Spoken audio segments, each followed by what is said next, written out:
So we are starting with something a bit different. It is new. It's a new format that we're going with. And we just thought we'd give it a go. So we have Shvok here this evening, or wherever you are. Some of you may know him, some of you may not. But behind the scenes, we have a lot of gaming conversation in his stream too. And we thought, why not just air some of these conversations without fear of recourse? So Shvok, if you want to take it away and introduce yourself to those in the stream who don't know you.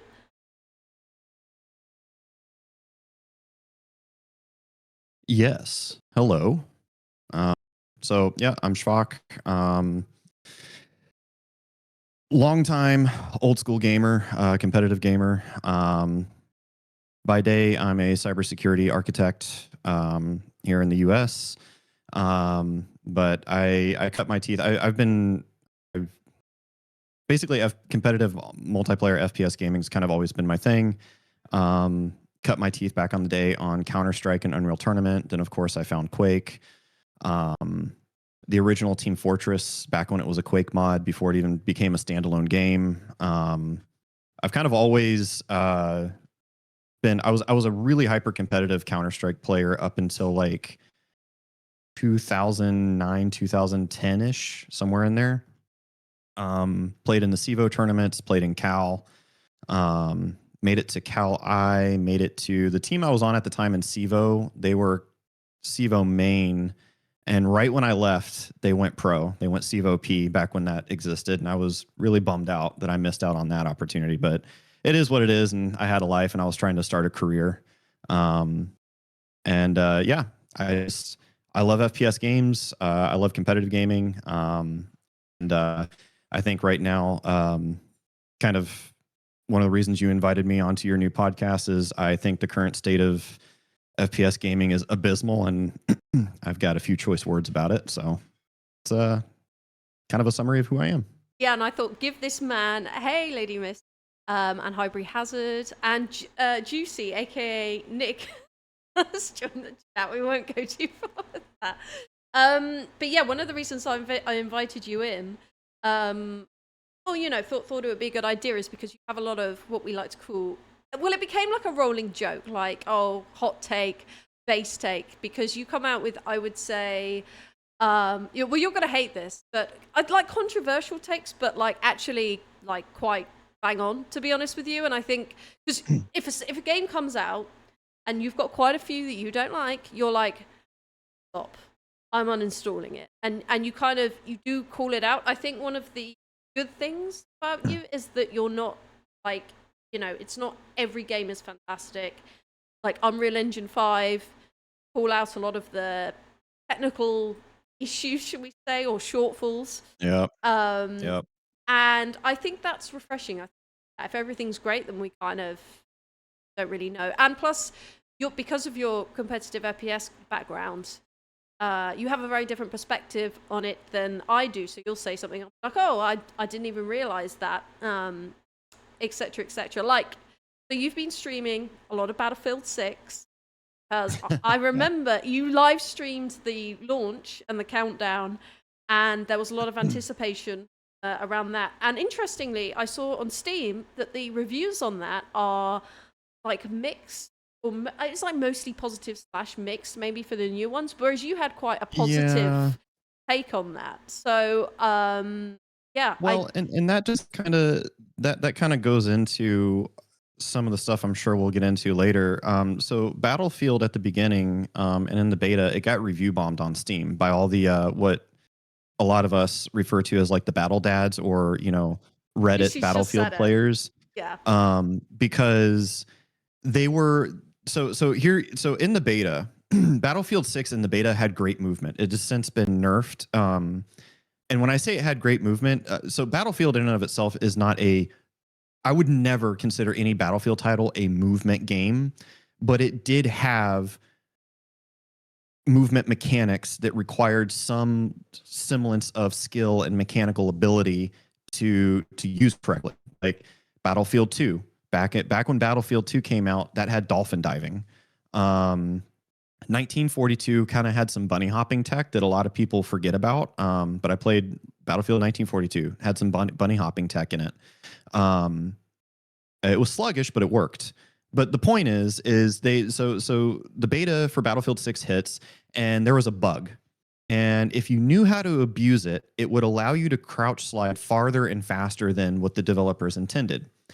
And what they did in response to this and the review bombs is on the launch of the game, they over nerfed it. All they had to do was fix the slide bug with it that allowed you to bug it to slide farther than what they intended. But not only did they fix the bug, but then they nerfed what little movement was even there. So there's even less now. Jump peeking, you can kind of jump peek, but not like you could in previous Battlefield titles. So yeah, they really over catered to these FPS players who get a controller in their hand and they come home from a long day at work, and no disrespect to that. I work very long hours myself. I have a full-time job myself, but they come home from a long day of work. They got a controller in their hand and they feel entitled that they should be able to play and frag out and get the same level or sense of accomplishment that people like myself get, but without putting in the work and the effort to get to that level, right? Like, even though I have a full-time job, I've got a career, I'm married, I've got a house, I've got bills, it's a hobby I'm passionate about, and I still find time to perfect my craft and get better. Like, I don't think I'm the best Battlefield or FPS player. I know I'm better than average, right? But I don't think I'm the best, and I'm always learning from the best. Like in Battlefield, people like Focus, Enders, Baranox, I'm constantly VOD reviewing, watching what they're doing, learning from it, and applying that to knowledge that I already have, and then replaying that in game and working on it.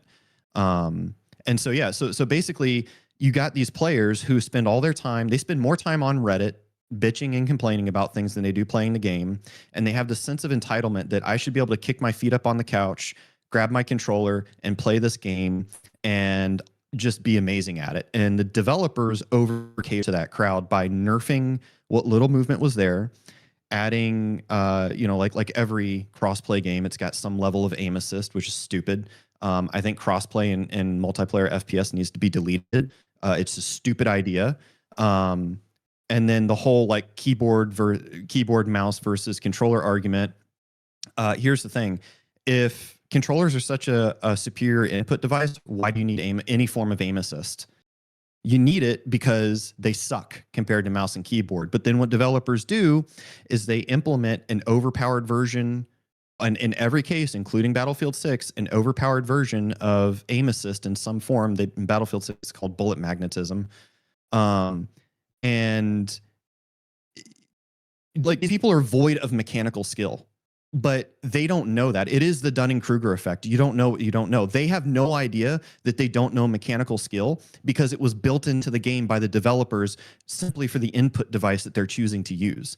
It tilts me off in ways I can't even begin to describe. You're getting stressed talking about it. I can tell your heart rate. You're like, No, well, yeah, because it's such it's insane, because again, people like myself, the people that I play with on Discord, we're like, a lot of us we're built in PlanetSide 2 and are very jaded, even more jaded after PlanetSide 2. And if anybody knows the lore of PlanetSide, you'll understand.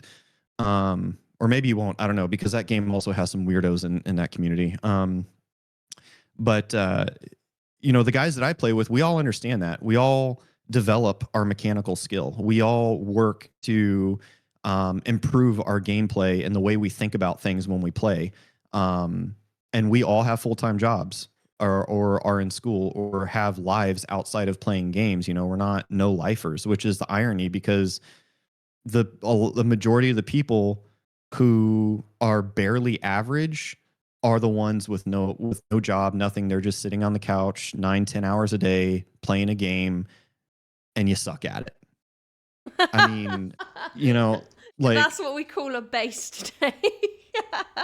Yeah, you know, it's hard for a lot of people to hear. You know, they don't want to hear that. They don't want to hear that they suck and that they need to improve. And granted, my personality is not for everybody, but I'm not going to sugarcoat it. Like, because I'm of the opinion, and this goes outside of gaming, that I apply this to pretty much all aspects of my life. If you're not honest with me or with somebody about something, how can you ever improve? Like, there's so many other hobbies I have outside of gaming that if somebody at some point wasn't just honest with me and was like, "Hey man, you suck and here's how you get better." You know, I've done track days on my motorcycle, my Ducati, right? I my first bike ever, I totaled it because I didn't really understand what I was doing. And then it took another rider to be like, dude, you're fucking terrible at riding. Let me show you. And I started dominating at track days and track meets and like setting really good times, setting personal lap records, like improving all. And why? All because somebody was honest and upfront with me, didn't sugarcoat it, and was like, dude, you suck. And I didn't take it to heart. I didn't get offended. I didn't get butthurt over it. I was like, oh, okay, well, I know he's a skilled writer. Let me listen to what this person who's much better than me has to say. Um, you know, and another aspect of that is fighting. You know, I do Muay Thai, American kickboxing, and the same thing. My coach, when I first started sparring, he told me, he was like, dude, what are you like? What are you doing, man? Um, but that's how we get better. You can't sugarcoat things. That's my point in all this is you can't sugarcoat things because that's how you get better at the end of the day. Is it so like the way I would see it, if you're one of those gamers like me? So when I first started console, not that long ago, I was like, how am I going to aim? And then oh, there's auto aim, so people like me can do it because I'm always been welcome back. And auto aim's great, like me, where I just want to or cyberpunk. If I was playing a first person shooter, I would use my computer. But I understand some people couch after work, like you said. But what why do you not have like different categories or different, I won't say servers because I suppose they don't really exist anymore in the way that we know from back in the day, but like Yeah, no. if you're I don't understand the cross platform, I suppose is what I'm trying to get at. Or could you at least choose where you're like, I'm a casual gamer, I just want to chill and it not be overly competitive. I'll choose this class of matchmaking, and then people like you, then go in your class. And sorry, I'm a bit away from the mic. You just choose your class, and you're like, okay, so I'm going to play with my friends. Like why do the two have to mingle if it's not working? You know? Yeah, well, we're at the mercy of the developer. If you're on PC, so here's the thing, and it's not just like this for Battlefield. I think Apex is like this. Fortnite might be like this. I don't know because I've never played Fortnite and I refuse to touch that game. That's I'm not even going to get into that. Um, but I know I'm pretty sure Apex is and about like if you're on console, you have the option to turn off crossplay to just play with other console players. If you're on PC, you have no such option. Like you just get the lobbies that you get. So crossplay, if you're on PC, is just always on. And so game developers, again, not just in Battlefield, but in other titles as well, they'll give the console players the option to turn it on or off. They don't do that to the PC players. And that's something else that pisses me off. So basically, like on the PC platform, either get rid of crossplay or give us the option to disable it. Yeah. And I guarantee you a majority of people, if given that option, will turn it off because like going back to kind of what I was saying earlier, even in Battlefield, right? Because that's what I've been, as far as multiplayer FPS, that's what I've been playing mainly. I know every time I die to a controller, there's like, I'll get it like let's say out of 10 deaths, I'll get it right 8 out of 10 times if I die without even looking at the scoreboard and looking at the person's name to see what the icon is next to their name. I'll be like, that was a controller player that just killed me. And then if I go and look 8 times out of 10, I'll be right. Because when you die to a controller, it feels different. than dying to somebody who's also playing on mouse and keyboard, because there's this weird like gap where like if it's an even fight, right? And art of war, never fight fair. But if it is an even fight, and I try to take a toe-to-toe gunfight with somebody, and they're on controller, I'm on mouse and keyboard, and they kill me, I always know, because they'll look at you, they will start shooting, and then it's like this weird half-second delay where just every bullet will hit you and you'll die in like one perceived hit. And it's just like, it's this weird like thing that happens, and every time it happens, because you can feel it when it happens, and you have no chance to take cover, break line of sight, re-engage. You just die. Like, versus that same situation and somebody else on mouse and keyboard, I can usually break line of sight, I can recover, I can re-engage on my terms, and then win the gunfight. You can't, it's almost impossible to do against a controller. And here's the thing, and this is the sad part, Battlefield, compared to other games, has relatively weak aim assist. Aim assist is still stupid and it sucks, but like games like Apex, Call of Duty's rotational aim assist and their it's basically it's a first party developer implemented cheat in Call of Duty. It's insanely strong in Call of Duty. Apex, I remember I heard a lot of people tell me that it got pretty strong, because I quit playing Apex for that reason. And I remember having some people that play like not that long ago tell me like, yeah, I control it. Like, it was really strong in Apex Legends. But yeah, and so it's just sad. But like what you were saying though too, I have no issues in single player FPS if you have aim assist or not. I don't care. Yeah, that's like it doesn't matter. Yeah, but if you're playing online, no. Get good. Like that, I don't know. That's all. Like, you shouldn't have to have the developers implement a system that holds your hand and in some ways plays the game for you. Because that's what it's, if you think about it, especially in these games that have really strong assists, and not just aim, but like any sort of assist for a controller player for like movement, aim, anything else. Some games it's so strong, the game's basically play. How's that fun for you? You're not actually playing the game. The game's doing most of the work, if you think about it. Yeah. So what's the point? I think I think you get like a false sense of being skilled, and then I suppose those people are like, I'm in your competitive landscape. They're like, oh, I'm really good, haha, I got him. But it's like, yeah, but your controller's doing a lot of the work, and that's kind of frustrating. It is frustrating. I think you can never have too many options, but you can have too few. So I do think it's very odd that Xbox console players can turn off, cross-platform multiplayer, whereas PC gamers can't. Like, are there not enough PC players in the pool? Is that why they're forced together? Like, not at all. Right. So why not just give people the option, and all of this will go away? I don't know whether they want people on console to shoot someone like you and get it, and then maybe it's to give them a false sense of winning or security, or I don't know, but it's frustrating for sure. It would really annoy me. Let's do an experiment. So right now, as of today, so I'm in the East Coast United States, and it's 7:23, almost 7:30. So right now on Steam, so this isn't even the EA client, on Steam there's 207,547 concurrent active players in Battlefield 6 right now. And that's just the Steam numbers. That's not people who are playing on PC, mouse and keyboard using the EA client, which their own launcher.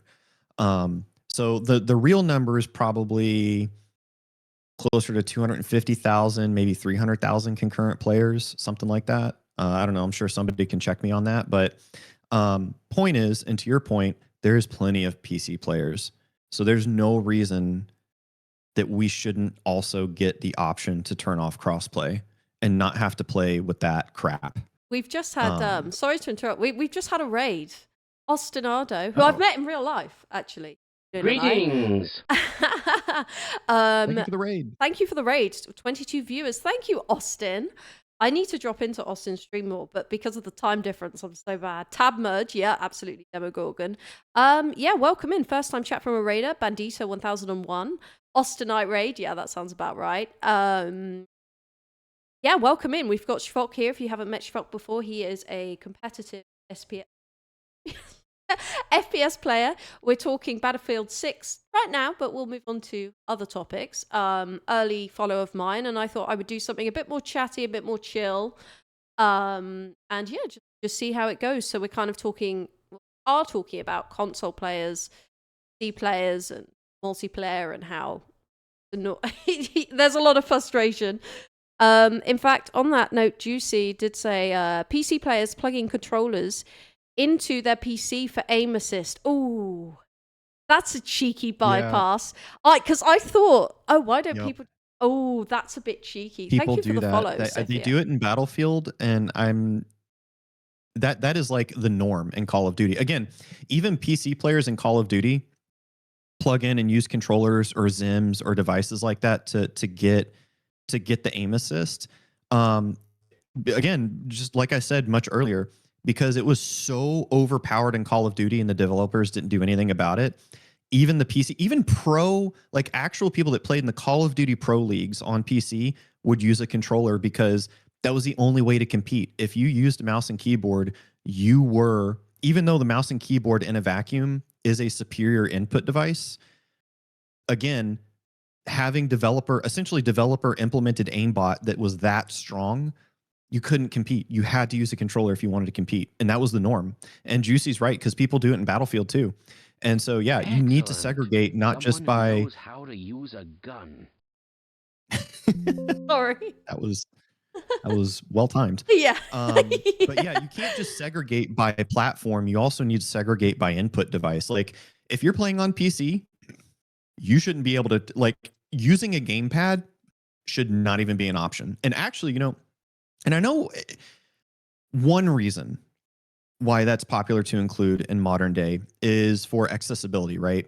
Maybe because developers, I know that they do, and this is like one of the very few times I'll kind of defend developers, is they take into account people that like maybe they have some sort of physical disability and the only thing they can use is like a controller. Like they can't move their arm or their wrist or like, so the only thing that they have are like their hands and fingers. So like, okay, well, we want them to be able to play our game too. So, they can use a gamepad. But they act like it's a tough thing to navigate. And I don't think it is. If you're on PC, gamepad or not, you don't get aim assist, period, end of story. Like, if you want to use a gamepad for accessibility so you can play the game, okay, fine, but you don't get aim assist. Like you don't have to have both. So yeah, I do agree. Like it's like segregating based on input. Yeah, needed. It's just and again, not just about it. That's one of the reasons I still play Counter-Strike 2. I'm not competitive in Counter-Strike anymore these days, but I do still play Counter-Strike 2. I thought you didn't like it. I don't. I have a love-hate relationship with it, and I don't like it enough to not be competitive in it anymore. Because that's a whole multifaceted issue. But I do still enjoy playing it like casually competitive, if that makes any sense. So like I'll do like ranked lobbies, things like that. I refuse to pay for ESEA because I'm too used to the old days of like Cal and Civo. I get it. It's nice to have that extra security. You're on a paid client for anti-cheat and all the other stuff and accountability. Blows my mind. Blows my mind that's like service-based. Yeah, because I did download. I think I played CS a long time ago. I don't know. And I downloaded it and loaded it up the other day. And I was like, people like microtransactions and different things you can pay for. I was like, wow, okay, fair enough. It's not my cup of tea. But I did load up a game. I don't know whether it kind of sucks for me, right? Because I get into a game, instantly killed, have to wait for the next match. But a lot of those games are like that, so that's kind of on me. I would just want such a casual experience where it's like Counter-Strike Source, or which is now full of bots, unfortunately. But I kind of like that. Yeah, there's a lot. Full of Russian bot servers. It's the same with Team Fortress 2. I used to love that. I think we discussed that start of 2011 when I wasn't. and I would play that. Oh my god, it was fantastic. And now they've got rid of great maps like CTF Sawmill. That's gone for some reason. Yeah. And really good maps. And now it's just all, two fort, a couple of the others. I don't know why they've taken those maps out of the rotation, but those were the days. And now it's just full of bots. You think, what happened to this game? Why is it flooded with bots? And it's a shame. I'm strike. Yeah. Go down that And road. there's a very clear delineation. I could draw a line with a piece of chalk when TF2 went downhill. And that was not the day, but the week or a month that it went free to play. There was a start, and I was not so many TF2 people or people in the Team Fortress community noticed it. And so, fun fact, I was also competitive in the early Team Fortress 2 days.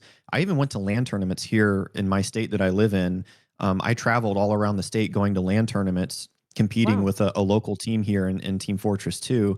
And we stopped when it went free to play because the game just became, no other way to describe it, it became pure cancer. And it's only gone downhill since then. And with the lack of support from Valve, anybody who is involved in Team Fortress 2 kind of understands the lore there. But I stopped. I told him, I was like, I'm not playing anymore. I don't want to.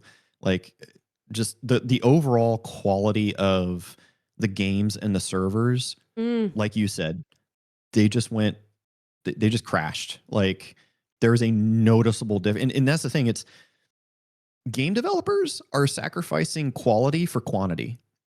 And I actually saw a tweet. I think I retweeted it, or an X, or I don't know. What do you call it now? Do you call it an X? I still call it tweet because what do you? I still say tweet because I can't be bothered.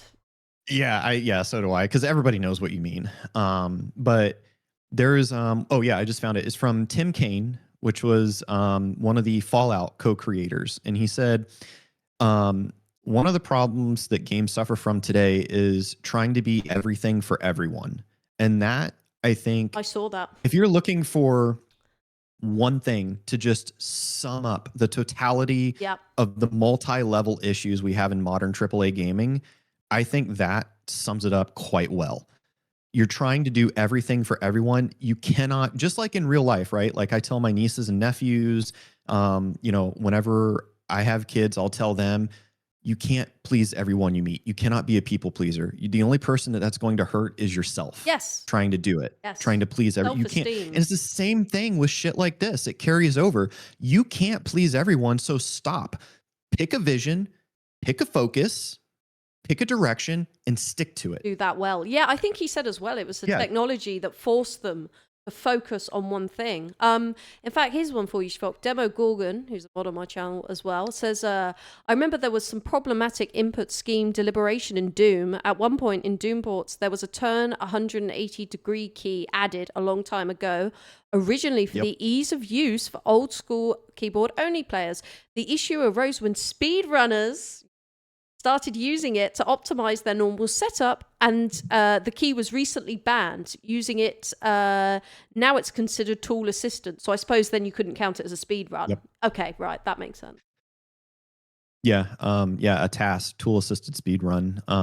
He's right. And actually, fun fact, that actually exists in Battlefield 6 today, right now. You can go and make a bind that if you hit that bind, it snaps your character around 180 degrees.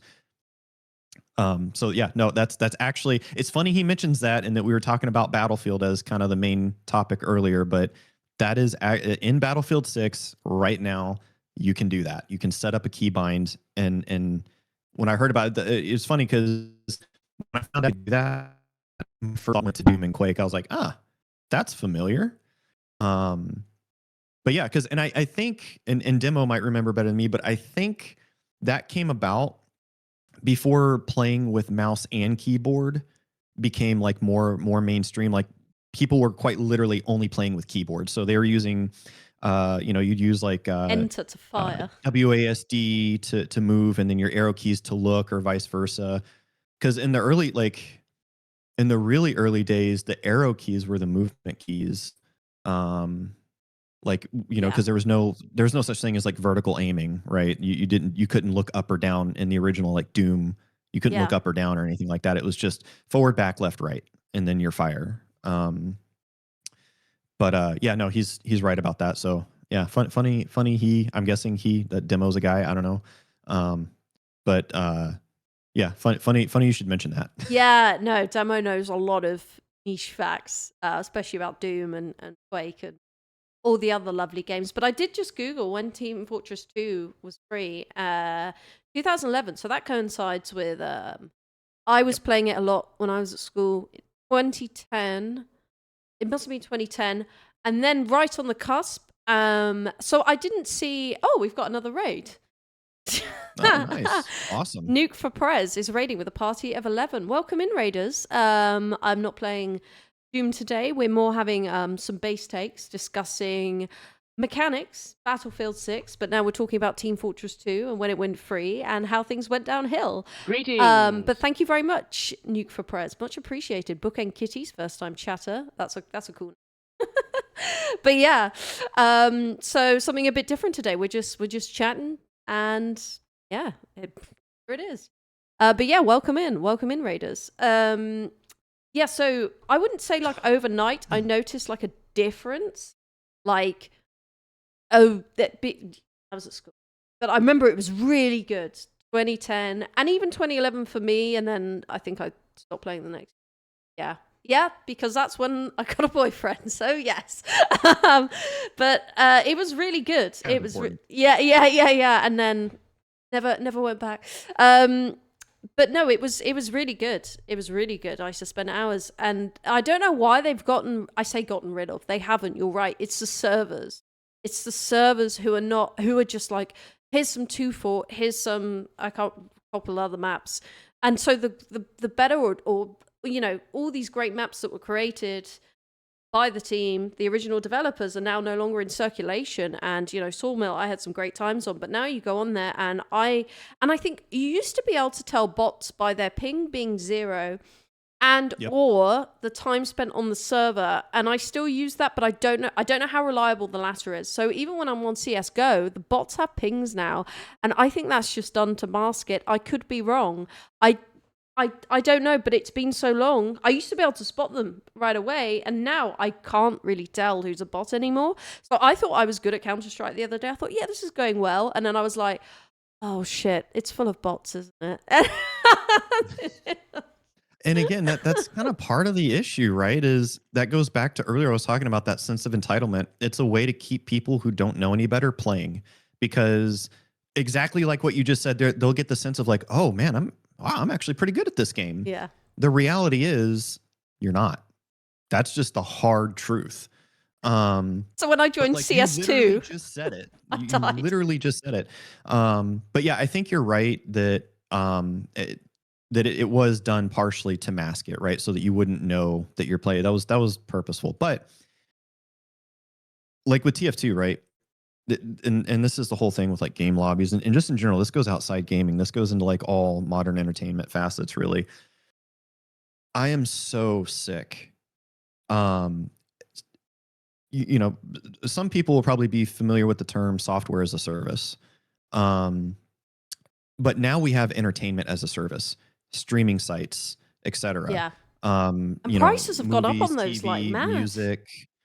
And in that whole entertainment as a service category, and you kind of touched on this here and there throughout, Rosie, is now gaming as a service is becoming a thing. I mean, not becoming, it is a thing. And I've got problems with that too. You know, I miss owning a standalone game where I didn't need to have an always online launcher. And then in the most egregious cases where the games themselves, even if you're playing single player, has to be online. If you don't have an internet connection, you can't even play a single player game. That's beyond stupid. It is. I agree. And that does, and it does disenfranchise. Go ahead. Well, I was just going to read a couple of reactions to what we've been saying. Demo Gorgon said, true, I'm guessing from what you said. Formerly, id Games advised to play with mouse and keyboard and use strafing. Even in Wolfenstein days, it was in the game manual. But yes, almost no one played like that. Many didn't own a mouse. Only later with Quake did it start to get through to players. And then Lady Miss Dragon said, oh God, and kind of why Team Fortress 2 has really dipped in popularity the past 10 years or so. Two different points of the conversation, Yeah. but yeah. No, and both are correct. Actually, on the Quake, Dennis Fong. Fong was like the first. That was the guy that won John Carmack's. I've Ferrari heard in that a LAN name. tournament I've of heard Quake, him. Yeah. He was the one. He's the reason.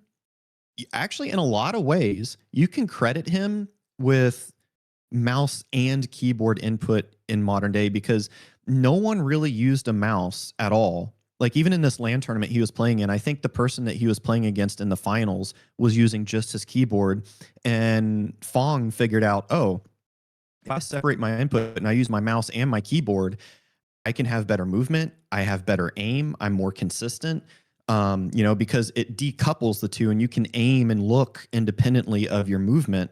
And that's how he won the tournament. He won. He was like the first person to really popularize using a mouse with your keyboard to play a game.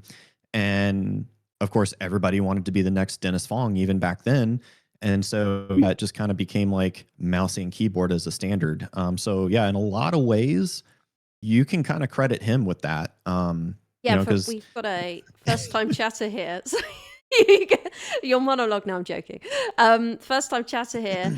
Raz Ruhov says, not until I was beaten 5-18 by another Quake 2 beginner with a keyboard and mouse did I start using a mouse myself. Yep. And that's the thing, right? Just kind of going back to what we were saying earlier with why I have such a huge problem with controller players and multiplayer FPS. I want to stress that for especially for the new people watching, strictly in multiplayer FPS settings. If you want to use a controller and have aim assist in single player, I don't care.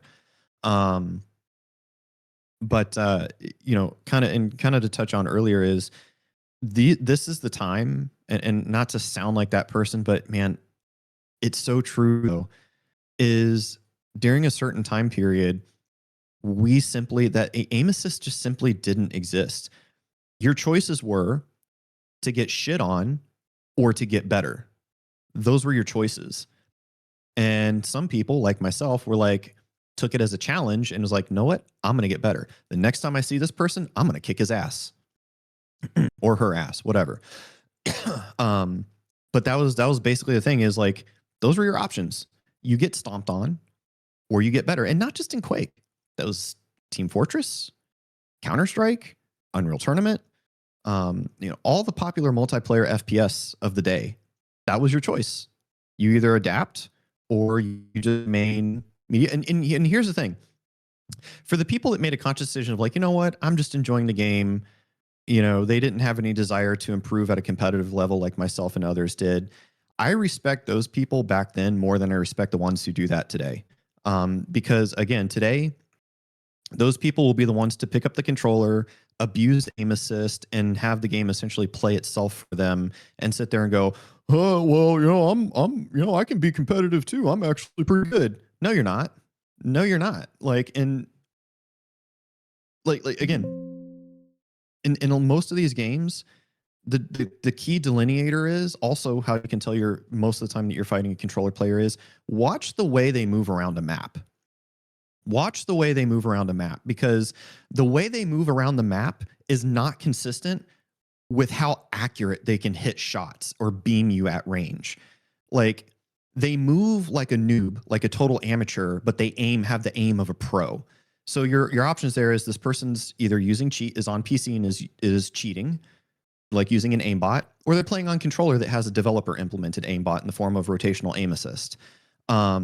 And that's usually like back in the day, that's how you could tell somebody was cheating, like before crossplay existed, was they just, like, these players, they hit these amazing shots, but the way they move around, the choices they make as they're playing are not congruent with the way that they're aiming. And any actual good, talented, competitive player, the way they move around the map and the way they think about the game is congruent a lot of times with their aim. They have that strong mechanical base, their skill, but they also have the mental aspect as well, the decision making, playing around a team or an enemy, knowing when to engage, when not to engage, when to break line of sight and re-engage. One of the greatest FPS players in the world, Rafa, right? The king, the goat, the Quake goat. Um, you know, I remember he was streaming. I think it was in the beginning of Quake Champions, like when it had just come out. But he was still playing Quake Live, or yeah, dueling in Quake Live too. And somebody asked him like, "Hey," like basically they asked him like, "How can I improve?" or something along that effect. And somewhere in there, Rafa, he's like, know when or live to fight another day. In other words, know when to take a fight, when not to take a fight, and when you need to just break engagement. Like if an enemy engages you and it's a fight that doesn't favor you, learn how to recognize that and immediately break line of sight and then re-engage on your own terms to win the fight. And so the way he summed that up was live to fight another day. In other words, don't take a fight that doesn't favor you. Why would you do that? Why would you put yourself, like deliberately put yourself in a bad position to lose that fight? And it doesn't just apply to Quake. It applies to any game, regardless of, if you're competitive or not. Like most people need to understand how to move around, how to take fights, and how to engage the enemy. Yeah. We do have Nuke for Preds, who raided, second raider, said, I never liked aim assist. I felt like it threw my aim off more. And then Razruhov says, in Quake 3 days, though, when devs didn't include aim assist, people wrote and used their own, which prompted the whole Punk Buster arms race. I remember Punk Buster. Yep. Half-Life Deathmatch. I remember my dad saying, migrated to Steam and we were on. He was like, the cheating was so bad. You'd see people... Okay, one thing about movement, as I do remember in the early days of Half-Life when there was a lot of cheating going on, you'd see people constantly being able to use the Gauss cannon whilst long jumping. And I'm like, how are they getting these one hits with the Gauss cannon? I don't know. It's an old memory, so I could have it wrong. And Devon Gorgon says, worst thing regarding entertainment as a service I came across recently, Journal 29, a role-playing game book, I suppose, which instead of a story, snippets, and rules, had only QR codes printed on all pages diverting to pages of a website. If it goes down, that book is only as good as fuel for a campfire to tell stories. That's it. I used to have those books. But you have to have internet. Like, you'd flick to the page when you made your decision and cheat. If you made the wrong decision, you're like, I kept my finger in that page, see? That's bad. Mm-hmm. Like, that is, I do think it's bullshit. If you don't have an internet connection, you're not playing the single player campaign, then what have you bought, But yeah, right. You're getting robbed. Like, honestly, to me, to take that a step further, I think that should be a blatant FTC consumer protection violation. Like, I've just given you my money for a product, for something, right? I give you money, you give me game. But you have this string attached that says, hey, I've got your money, but you play the game on our terms. Yeah. Right? If you don't have an internet connection or you lose your internet connection, sorry, but we're going to keep your money. Yep. Right? I have major issues with that. The whole entertainment as a service thing. And like, I'm trying to go back to physical media. Actually, right behind me, you can kind of see a little bit in frame. I've got a vinyl player. I'm going back to vinyl. Like everything that I've got, I have this effort that slowly everything that I've gotten on digital distribution to buy either on DVD, CD, vinyl, have some form of physical media because, you hear people talk about like, I forgot what game it was, but on PlayStation 5, there was some game that PSN just up and deleted off PSN. Like, if you bought it, tough stuff. You don't get it anymore because there was something that happened with licensing and the game studio, and PlayStation just took it off. So even if you bought it, tough luck, man. I'm not a console owner, but it did happen to me on Amazon. So, kind of a guilty pleasure Miss Shvok and I have is one of the, everybody has that trashy TV show they like to watch. Yeah. Ours is a show called Bar Rescue. And we bought like I think we had gotten up to basically we'd bought at the time every season that was available, and all the seasons that were filmed were available on Amazon Prime. And we bought all of them. And then some time had passed and we're like, oh, there's new seasons. So we went on because we wanted to watch the new one and we couldn't find it. And then we started scrolling through and we're like, wait a minute, what happened to our other seasons? Well, what happened is there was, I guess, a licensing agreement or expiration or something. Yeah. And that the only way to watch episodes or see entire seasons that we paid money for would be to subscribe to another service called Paramount Plus. Oh, we've got that. And get it there. And I'm like, I'm not going to pay twice for something I already should own. Oh. I don't care. Like if it's a licensing thing, that should have transferred for all the people who already bought it on Amazon, right? They gave their money.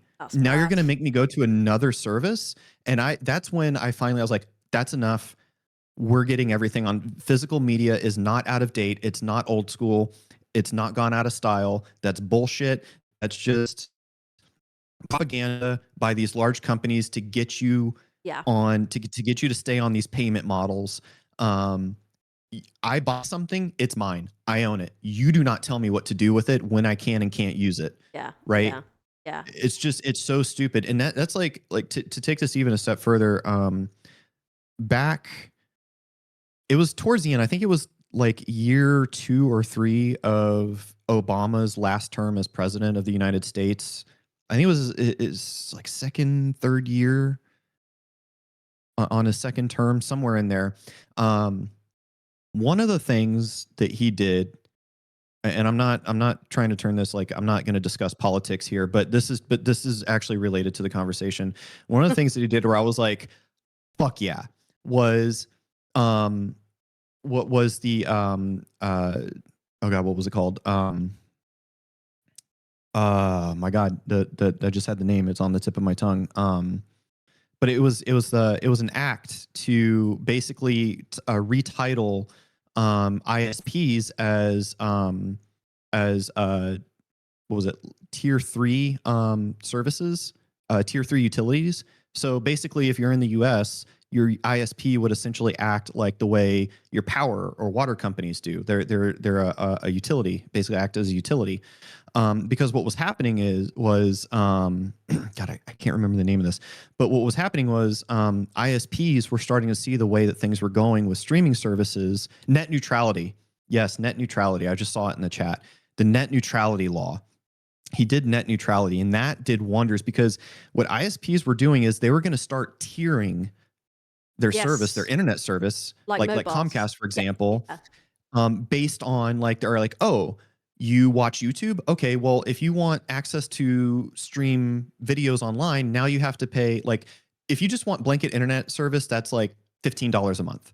Oh, you watch YouTube and other video streaming services? Okay, that's an extra $5 a month. Yeah. Oh, you want to stream music? That's another $5 a month. Oh, you want to have access to social media? That's another $5. Like, so every tier category of the internet, they were trying to nickel and dime you for it. And net neutrality, basically, they're like, nope, you can't do that. They try. And they'll be like, so what do you use your internet for? Streaming. Well, then you better go to our top tier service and fuck off. You know. But yeah. Yeah, and so you know, consequently, right? Because for people, because there were people I argued with back then that didn't understand it. I'm like, okay, think about it like this. You buy a new microwave, right? Your power company now tells you, hey, to use that new microwave, you must now pay us an extra $20 a month to have access to something that you bought and you own. That's essentially like what we're talking about. Because like I'm paying for internet service. I own it. It's my line. I should be able to use the bandwidth that I'm paying for. I should be able to use however I want for whatever I want, in the same way that you pay your utility company for the power, your power company. They can't tell you how to use your power, right? They can't tell me, oh, you know, if you want to charge your Tesla, you got to pay us an extra $100 a month. Oh, if you want to use your washer and dryer, that's an extra $20 a month. No, I'm paying a fee based on usage, and it's a flat fee based on usage. Period. End of story. Yeah. So, yeah, that's something that, and I think something like that is going to have to happen in the modern era with entertainment as a service, right? Like these companies that they either need to transfer the license that you bought and paid for, or give you your money back. Yeah, that's wrong. That's wrong. That's the option. Yeah. Lady Miss Dragon says, games as a service is a model that makes sense to corporate bean counters, but more and more people are becoming aware that it's just a more extended version of nickel and diming that has plagued DLC for years. Meets the Fresh, Bar Rescue Cat. Razuhov says, Minecraft Story Mode Season 2 comes to mind. Yeah, that went really commercial. When Telltale Games went under, that was pulled from all digital stores, and to add insult to injury, no physical copies were released either, so you can't get it legally anymore. Demo Gorgon says, on the other hand, power and water utilities are quite crafty nickel and diming their customers too. They can't differentiate too much on usage, but the fees they apply may get iffy.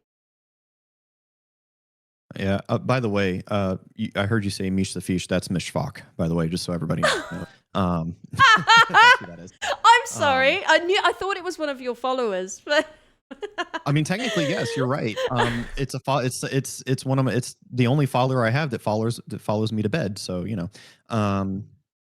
anyway, but nickel and diamond customers, yeah, they do, and you're right. They kind of have like, so on that note, right? Like my own power company, I found out because we thought that we were being taken for a ride essentially by the power company, and come to find out, because I live in a state where major storms are a yearly like occurrence, and the last major event that we had, the utility company or the power company tax on this, I think it was like an additional $40 to all their customers for a whole year cycle. And the reason they do that is because that's what pays for like all the out-of-state linemen, line workers, utility workers from other parts of the country coming over to help them repair the infrastructure after a major storm. And so that cost, they don't eat any of that cost, as most companies, they just pass the cost on down to their customers. And so I told Mishvok, I was like, at the beginning of the year, like sometime around February, our power bill should get cheaper by exactly $40, because his statement, the guy that came out to the house, the adjuster told me, he was like, yeah, as long as we don't have any other major storms at the end of the year, that fee goes away. So I was like, okay, cool. So around February timeframe, my power bill should get cheaper by $40 then. But yeah, that's just kind of a way where they like, and the thing is, they're like, oh, well, that should be on your power bill. It's not. No. We had no idea that they added certain fees in until he came to the house and showed me the laptop. I've had the same. Like showed me what his screen looks like. And I was like, I looked at all the fees and I was like, holy shit. And they don't show you that on your monthly bill. No. They'll show you what you're using, but they don't show you all the stuff that they're tacking on top of that. And here's the thing, the base fees, right? So here's how insane it is. If I were to go to my main junction right now and turn the power off to my house, right? So no, like this house will have zero power, right? It'd be like me going out there and just physically cutting the line with shears. Still be paying something. Guess how much? How much do you think the base power bill would be, even if I shut the power off at the main junction to the entire house and there were no physical way to use any power? How much do you think the base power bill would be? Oh my gosh. I mean, it's 150 to 150 to you're close. Yeah, 175. $140. We would still have to pay $140 even if this house had physically 0 volts, 0 watts power going to it. 0. We'd still pay $140 a month. That's the base power bill fees. Because he showed me, he was like, those are all the base fees, and that storm recovery fee, that $40 storm recovery fee, was a part of that. And because I asked him, I was like, what is that? And he told me. I was like, you've got to be kidding me, dude. That's kind of insane. Yeah, it is, Debo. It's nuts. Oh man, yeah, though that is crazy. We have the same, and we kind of switched providers, but I noticed that there is variation in providers here in Texas, and they'll just kind of make up. I did have one there But they just make up a load of charge. Yeah, actually. But it's here because in fact they've hidden got a base charge, don't know what that is.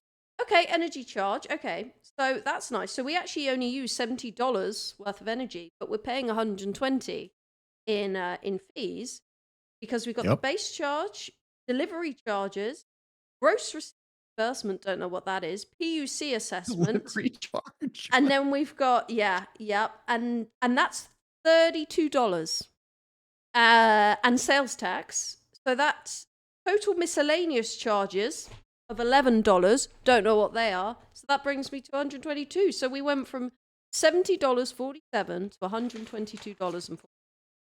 Explain that to me. Yeah. What is that? And that's the insanity of it, right? Delivery charge.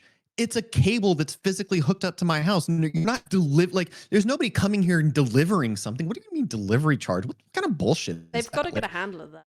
They're not doing anything. Yeah. They're really not. I mean, not going to get political. Yeah. Yeah, to bring that kind of like back to the whole gaming thing, right? Games as a service, like, and you see it right in the form of, because there have been controversies over the years, like legally and otherwise, about loot boxes, gambling, right? Because it's like, okay, at what point do we consider this gambling and kids are doing this, right? They're swiping their parents' credit cards, skins, all this other stuff, because and that's why I say like growing up, I was always taught there's no such thing as a free lunch. Someone's paying for it, right? If somebody's like, hey, it's free, it's not. Somebody paid for it. It may be free to you, but somebody paid for it. And the point I'm trying to make here is it's the same thing with these free to play games. They're not free. Like, yeah, they are. I can just go download it and start playing. Okay, that's kind of true. But to really get access to the game, you have to buy stuff. You have to buy a battle pass, season pass, some sort of loot box, something to actually stay relevant within the game. Like, so is it actually free? And continuously. No, it's not. Probably per month. So it's actually probably on net more expensive than the flat fee paid. It is. And here's the thing. The companies doing that know that, and that's why they do it. They know, okay, which way makes us more money? If we charge them $60 one time, or if we can get them locked into a system where they're paying $5, $10, $20, $50, $60, $100 a month.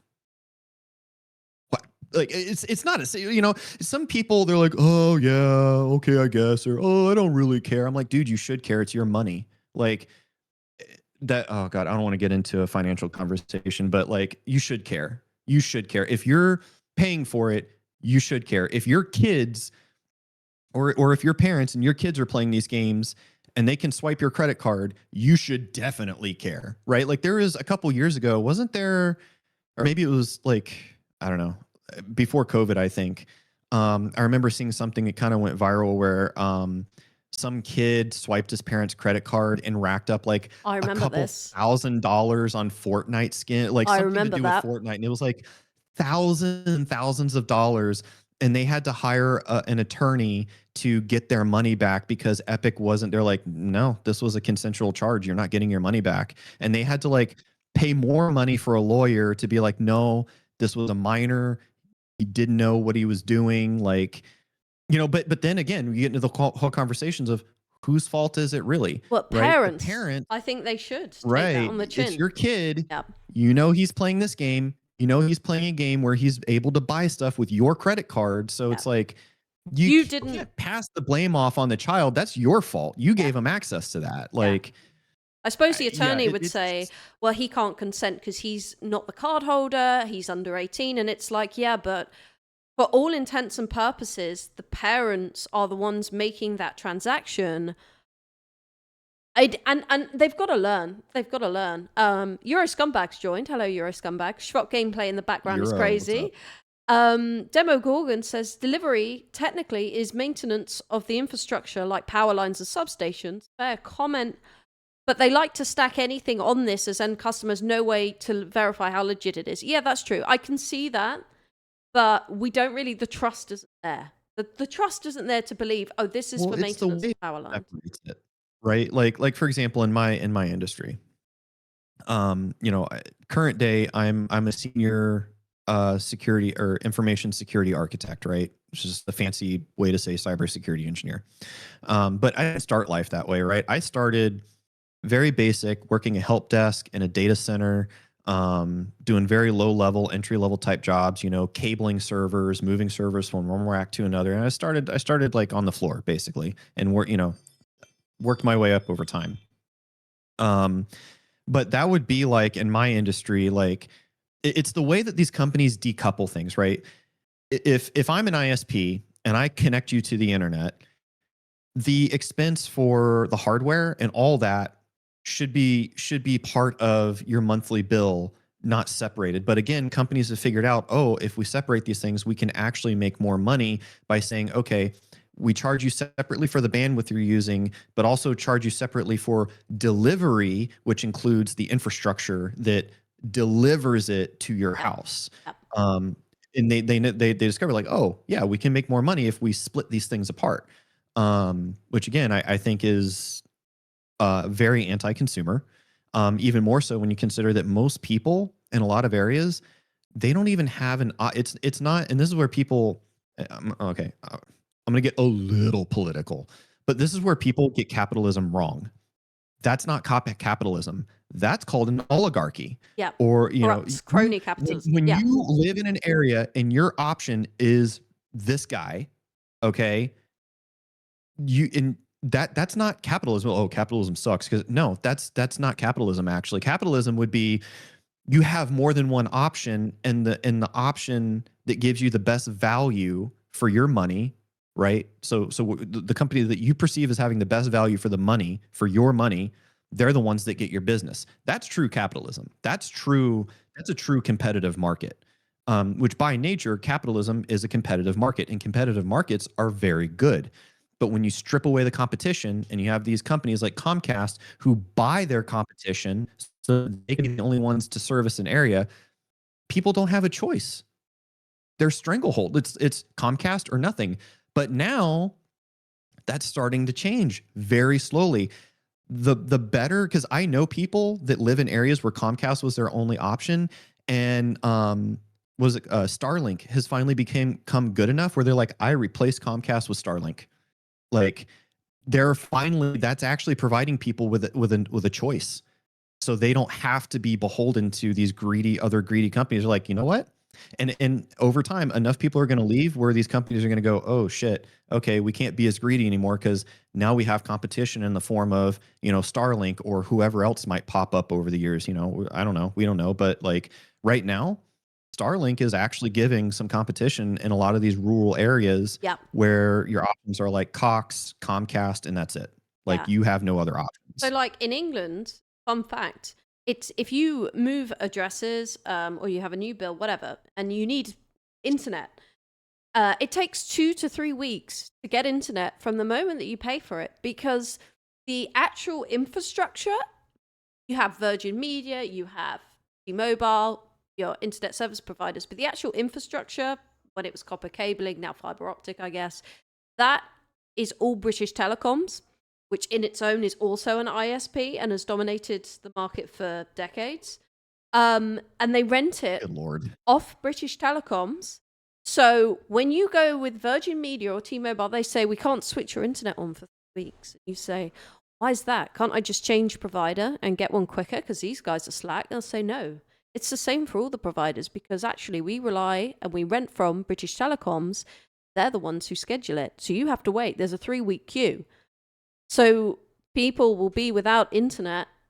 That's why you got to do it before you move. So that sucks. And the other thing is as well. That's insane. It is insane. And I remember I was saying to Mum how quick it is here. And she said, yeah, I remember even in the 80s, your phone lines, getting them installed was a lot quicker in America, because in the UK, guess what? You had to wait for British Telecoms, who notoriously went on strike in the 70s when it was publicly owned. But that's the other thing in England. That's what happens with government-run stuff. So the other aspect of this, in England, the UK is a third world country. We knew that. Euroscum said he can't discuss the money as the government took all of mine, whilst also being a Corbyn supporter. Sorry, I won't say that. That's why I can't leave London. London is third world, Euroscum bag. But like in England, it's weird because you touched on this with crony capitalism is kind of what I've called it. Yeah, And they'll crony be, so what they'll capitalism. Or I do, saw somebody in chat, monopoly. I think I yeah, said oligarchy, but yeah, monopoly. monopoly, yeah, That's yeah, anyway. yeah, yeah. So I thought those were independent of BT. I don't think so. I know what you're saying, and I have heard that, but I don't. They still have to switch it on with BT, so it takes time. But yeah, in England, so what we'll have is privatization, and then bringing it under state ownership again. That word's got privatization and whatever. So state ownership. And we've had it from the 70s where it's public ownership and they went on strike and kind of hold us ransom. We then went to privatization. But here's the key thing that people forget is with privatization, things then, like over time, things in the UK again stop working and people say, okay, we need to renationalize the railways because they're not working, take them back into state ownership. But what actually happened is it's not true competition, especially like with the railways, for example, because the tracks are still owned by the government and the train companies are basically renting use of the train tracks. And then a lot of the companies are actually state funded anyway. They're subsidized. So it's not true competition and it's not true privatization because the taxpayers have always been paying for it anyway. So then we go back to government ownership where we're state funded anyway, and then back to privatization where it's state funded again. You'd be amazed at how incompetent the competition is. Yeah, Razorov, I will look into that. I think not even Virgin Media has an independent infrastructure anymore, because I remember I had Virgin Media when I was at university and we had to still wait for the switch on. I will look into that because I could be wrong, but British Telecoms has always dominated the infrastructure. I will allow that language. But it banned it for misogyny, the C word. Demogorgon says, almost no area has true choice of basic utilities provider. Most of the time, even if there are different companies to choose from, they are using the same infrastructure and leave it from the main one. It came like this because many of such infrastructures started as government-based monopolies and often with shady transitions to private companies. That's true as well. Euroscumba says, I support Corbyn because he's less of a... Everyone's robbing me. Yeah, government knowing fuck all what they're doing. Later news at 11. Again, true. And even Bandita, who came from the radio start, said that's what's been happening here for years, sadly. Sorry, I was just catching up. Got a lot of good points made. It's amazing how on both sides of the spectrum, people are saying this isn't working. But we haven't done, in England in particular, we haven't done privatization right. Or if we did for the period in the 80s, then, we end up subsidizing it. England is quite baked because a lot of things government subsidize now. Even people wages. Well, so I'm not sure. It's like, so I have family that lives in Canada, that lives in Nova Scotia. And when I first visited, because, there's certain things you just didn't know much about. But the way that this has to do with the topic.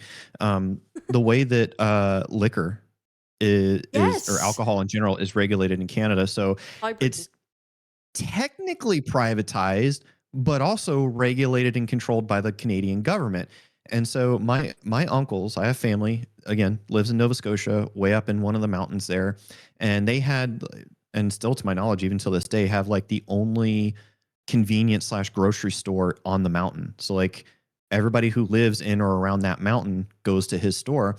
And back in, 2009, 2010, the government granted him a liquor license. And that's like a big deal in Canada. I didn't know it was a big, because like here in the States, especially in my state where I live in Florida, like if you open a bar and want a liquor license, like, okay, you have someone comes out, they look at your stuff, they approve you, and you pay a fee, and that's it, and you get your liquor license. Like, not a big deal. But that's like in Canada, that's a big deal for a private business owner to get a liquor license. And so he got one. He was allowed to sell beer and spirits. I don't think he could sell wine. There's like some way, again, government regulation stuff, right? So he's allowed to sell beer and spirits. And again, this is back in 2009, 2010. So not near the inflation that we have today. Back then, like their version of like Bud Light, which is like, I think it was called Keith's. So like just basically your kind of cheap, shitty beer. Back then, it was like $8 something like $8 almost a can or something. It was like some absurd price where I was like, dude, if you want like just a cheap, crappy beer back at home, it's like $1.50, $2. Like sometimes it's on special where you can get a bucket of Bud Light. Like at least during that time, you could get a whole bucket of Bud Light for like $4. You know, if like an NFL game's on or a NASCAR race is on, you know, you go to a bar. But because of that government regulation, it was so. I'm like, dude, how do people like? How can people be alcoholics in Canada? How can you afford it? I don't understand. Like, it was so expensive. Like, how can you afford it? You can't afford to drink in Canada. It's insane. Oh, But anyway, man. Debo Gorgon says one of the most boneheaded privatization was a Polish telecom in the early 90s. I'm guessing post. Oh, okay. That makes sense. The state-owned company that was privatized by being sold to state-owned French telecom. Yeah. Yeah. Bandita said, sadly, we don't have any competition here. So where is here for you? Can I ask that, Bandita? For many things, as monopoly companies are government related, true. Don't be poor, says Euro Scumbag. Excellent advice. Yep. it's real easy. Don't be poor. It's so easy. Why are you complaining? Yeah, exactly. No, that's mad. Yeah, I do remember I went to Canada last year because Julian's grandparents live there, and they do have, they're like the LSBO or something, Liquor Standard Board. That's the only place I you can forget buy the it. name of it. Yeah. Yeah. That's It's insane. Yeah, most liquor, like there's very. I was shocked. Like it was almost in a way, it was kind of a culture shock in a way to find out like most. It was actually very rare for a private business to have a liquor license in Canada. It was usually like state run. I was like, are you serious? Like I couldn't believe. I was like, wow, I had no idea. I don't know if that's changed much nowadays, but at least back then, my uncle was like, yeah, he's like, it's a big deal because it's very, very hard for private businesses to get a liquor license, and he got his at the store, and like, you know, that did wonder. You know, of course, his sales went through the roof because people are like, oh, I don't have to leave the mountain and go all the way down into the city to get, you know, booze now. You can get it right there at his little shop that he has. But yeah, I had no idea, and I was like, damn. Like if there was ever an art, like, and again, it doesn't matter. What government, it doesn't matter. U.S., Canada, Europe, who's in power, which way they lean. Letting the government run any aspect of your life is fucking stupid because they're the slowest and most inefficient. It's the slowest and most inefficient way of doing anything, right? So, but anyway, like coming back, right? Speaking of slow and inefficient, right? Like you know, kind of what we were talking about earlier, right? Like the whole games as a service thing or whatever. You know, it's the same thing. It's one of those things where it's like you don't want the government to run everything. At the same time, sometimes government intervention is necessary. And I don't mean that in a contradictory way, because with a lot of this stuff that's anti-consumer, somebody needs to step in and break this up the same way that I think it was the mid to late 90s, the government had to step in and break up Microsoft. They need to do that again, and not just with Microsoft. When they were starting to get, you know, anti-competitive, anti-consumer, and it was like, nope, you can't, you cannot just bury your competition. That's not, like, you can't do that. So it's things like that where I think government intervention is necessary to keep an actual open market for people. That to me is when it's necessary. And that needs to happen now. Like I said, not just with Microsoft and all the BS that they're trying to integrate into Windows, but like Google, Amazon, all the cloud providers. There needs to be some intervention and some segregation there, because it's getting out of hand, and we see it every day. They can bend you over, they can take your money, and what are you going to do about it? There's no lawyer you can hire. There's no, because they're going to be like, dude, Amazon's the 800-pound gorilla in the room. What are we going to, like, what can you do? And what you're going to spend hundreds of thousands or even millions of dollars to fight them over $100 that you lost? Like, where's the value? You know, it's like, okay, where's the value in that? What are you going to do about it?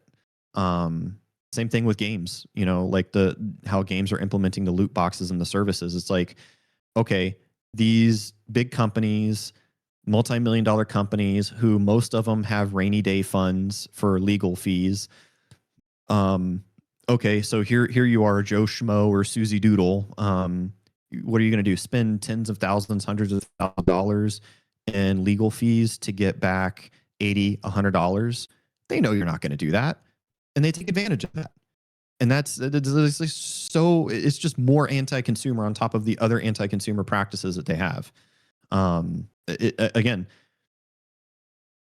not everybody is entitled.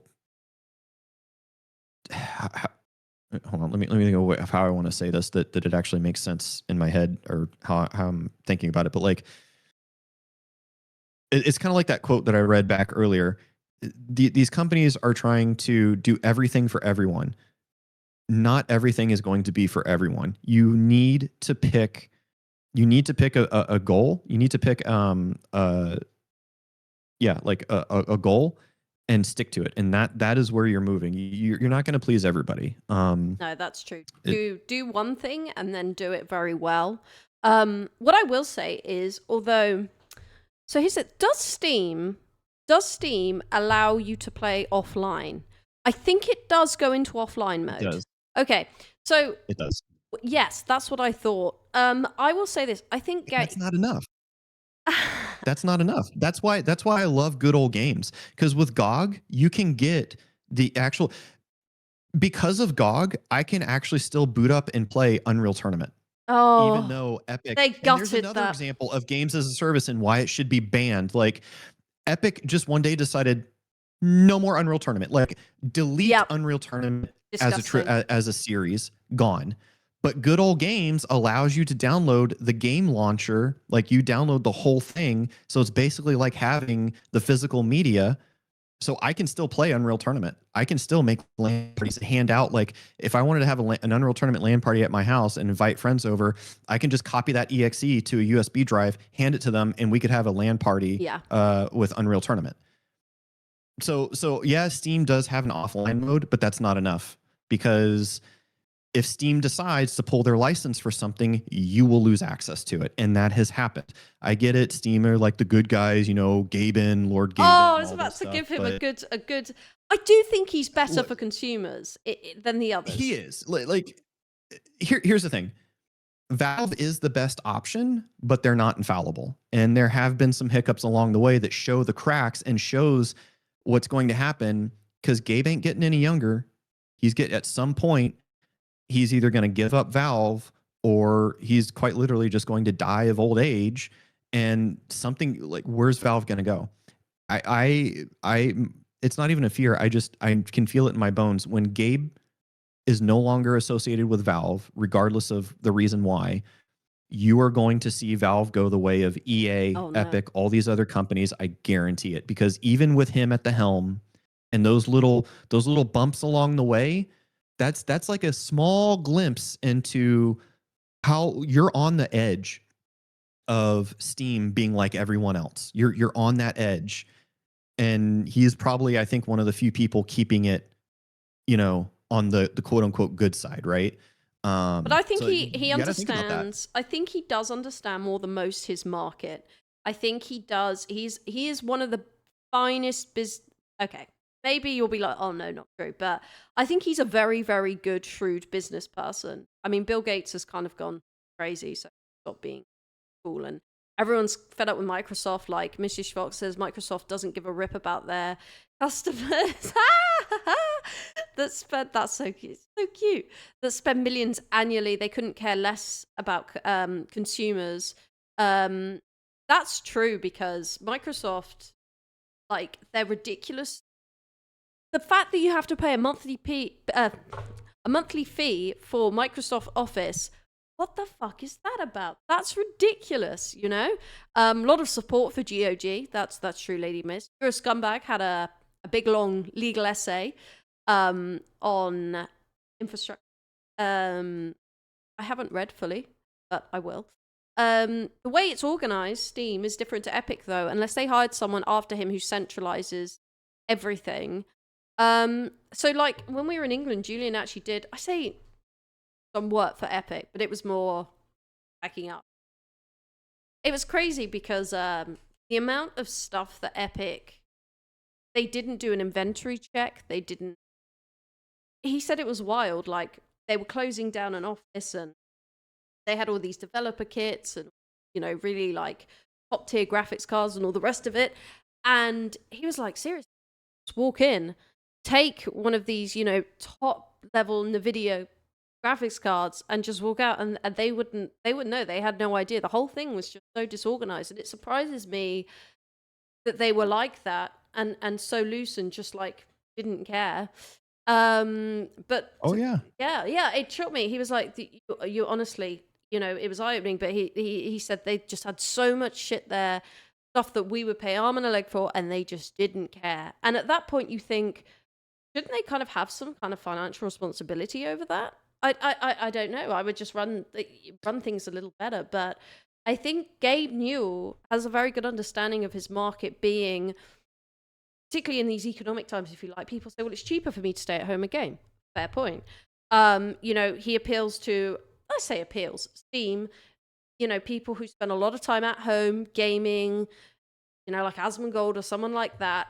He doesn't want to piss them off by making Steam super, super expensive. And I think that's part of the reason why they have ongoing sales all the time. And Steam is a lot easier to access. Like PlayStation Network is pretty shitty, locks you out. You can't change the geography.